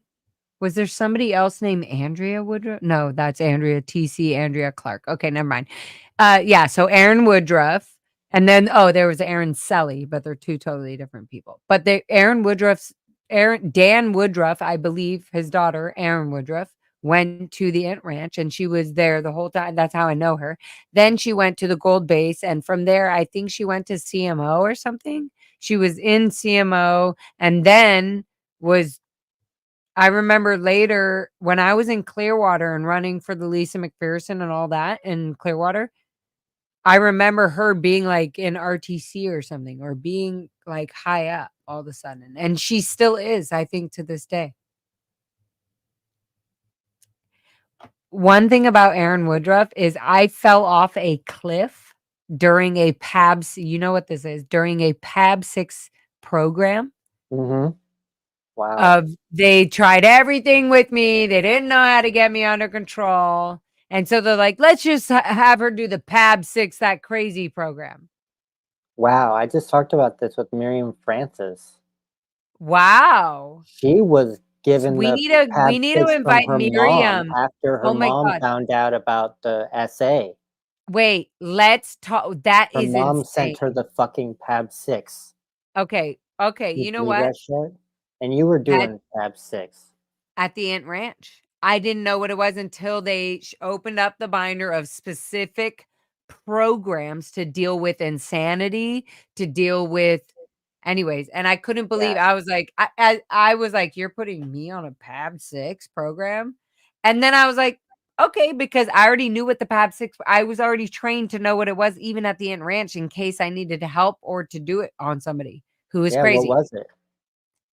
It was just like a locational basically, or if they can't do a locational, take them on a walk and or take just uh if they and then the next thing was like if they can't do or whatever, if they can't do that for some reason, have them throw rocks. Just pick up rocks and throw them. And then the other one was if they can't throw rocks, spit. Just spit where everyone. Good job. That was a great spit. It was something like that. Yes, you're And right. so that converted to somehow with me being at the Inn Ranch, going to the cliffs of the waterfalls of the Inn Ranch and Hemet up in the valleys of the creek, pushing bulldozers like, and just as a child being like, and watching the boulder like bust into the creek and smash against all the rocks, right? And I was like, wow, okay. I mean, this PAB 6 program is working. That looks like that was insane, you know? Yeah. And so I felt like, oh, wow, I need to see like the mess universe being destroyed, like a boulder being destroyed to feel like the power that I have. I don't know. For some reason, maybe my mom manipulated or something new. Like I was doing I was doing like, hey, the PAB 6 program is actually working for her. And it's like maybe she's not totally insane. She's slightly insane, but it's working for her, you know? Anyway, so one of these walks or PAB 6 program walks or whatever, I was climbing up one of the cliffs to one of the waterfalls, and Erin Woodruff was my PAB 6 auditor. She was auditing me. And she was on all these she was on all these hikes and everything with me. So we were used to like, okay, we're going on a 2-hour walk, or hey, a session takes as long as it takes. So maybe she's gonna, maybe she's having a good time. We need her to have it. They were like allowing me to have a good time, 2 to 3 hours a day, making sure I had the right food and I was well fed and well rested. That was a psychotic program. Anyway, so one of these days I fell down. I was climbing a cliff and I fell down the cliff, and it caused like a sort of an avalanche. And Erin Woodruff was at the top, and I fell all the way down into the creek bed, which wasn't flowing, it was dry. And I just looked up and I saw all these boulders and everything falling down. And I remembered like dust and stuff in my eyes, but I remember seeing a huge boulder coming down and like about to land on me in my face. That's what I felt. And I was and I was like, I have to move. And I just remember moving. I moved to the right, and in the sand, it was really hard to move, but I remember moving like I need to move. And the boulder apparently just went poof. And Erin Woodruff told me, she was like, she carried me. She saw these scratches and my legs were bleeding, but nothing happened severely. But she just, I think, felt so bad. She picked me up and started running me to the Inn Ranch property, like closer into the property. Like, oh my God, like she did something wrong. Like, oh my God, I almost killed her. But I remember talking to her after saying, if I didn't turn, she said, if you didn't turn, that boulder would have smashed you. Wow. And I was like, oh my God, I remember moving because I knew that. I remember seeing, oh, that boulder's it's falling and it's going to smash me if I don't move. And it went poof. Congratulating you for living through a abusive situation. A PAB 6 program. Abuse. And so then I felt very in control of my body after that point. Yeah, your needle's no fun, guys. My probably my whole life was floating at that point. By the way, Scott, aka CO Bilf, sorry I am on delay. Thank you for your answer, Luis. That is fascinating. See? Scott, you have good questions. He's got these good questions that bring us on tangents and shit. Dang. I know, right? Super Pup, what the fuck? Literally. This little Lara FM wouldn't be shouting and being a psycho crazy bitch as she made.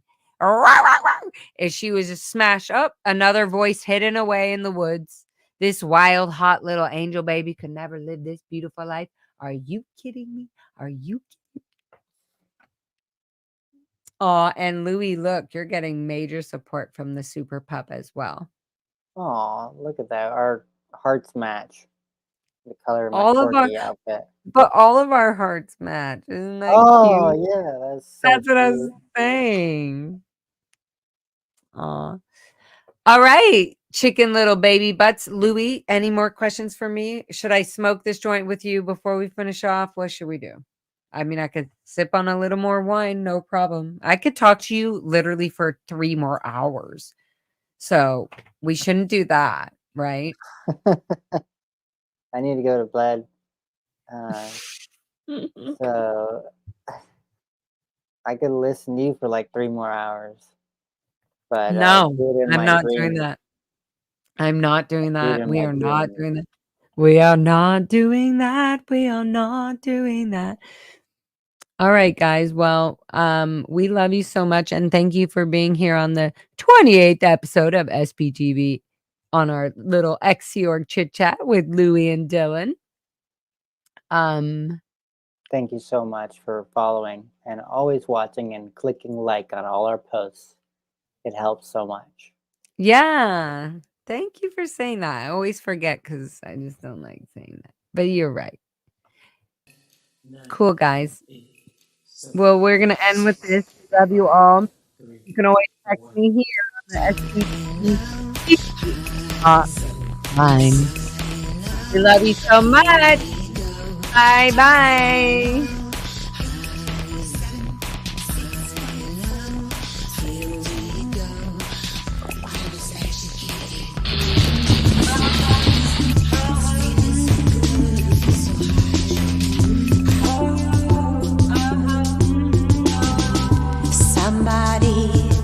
Searching for the right child. Somebody is telling you what's right. Now you're going to have to decide what you're gonna do the next day.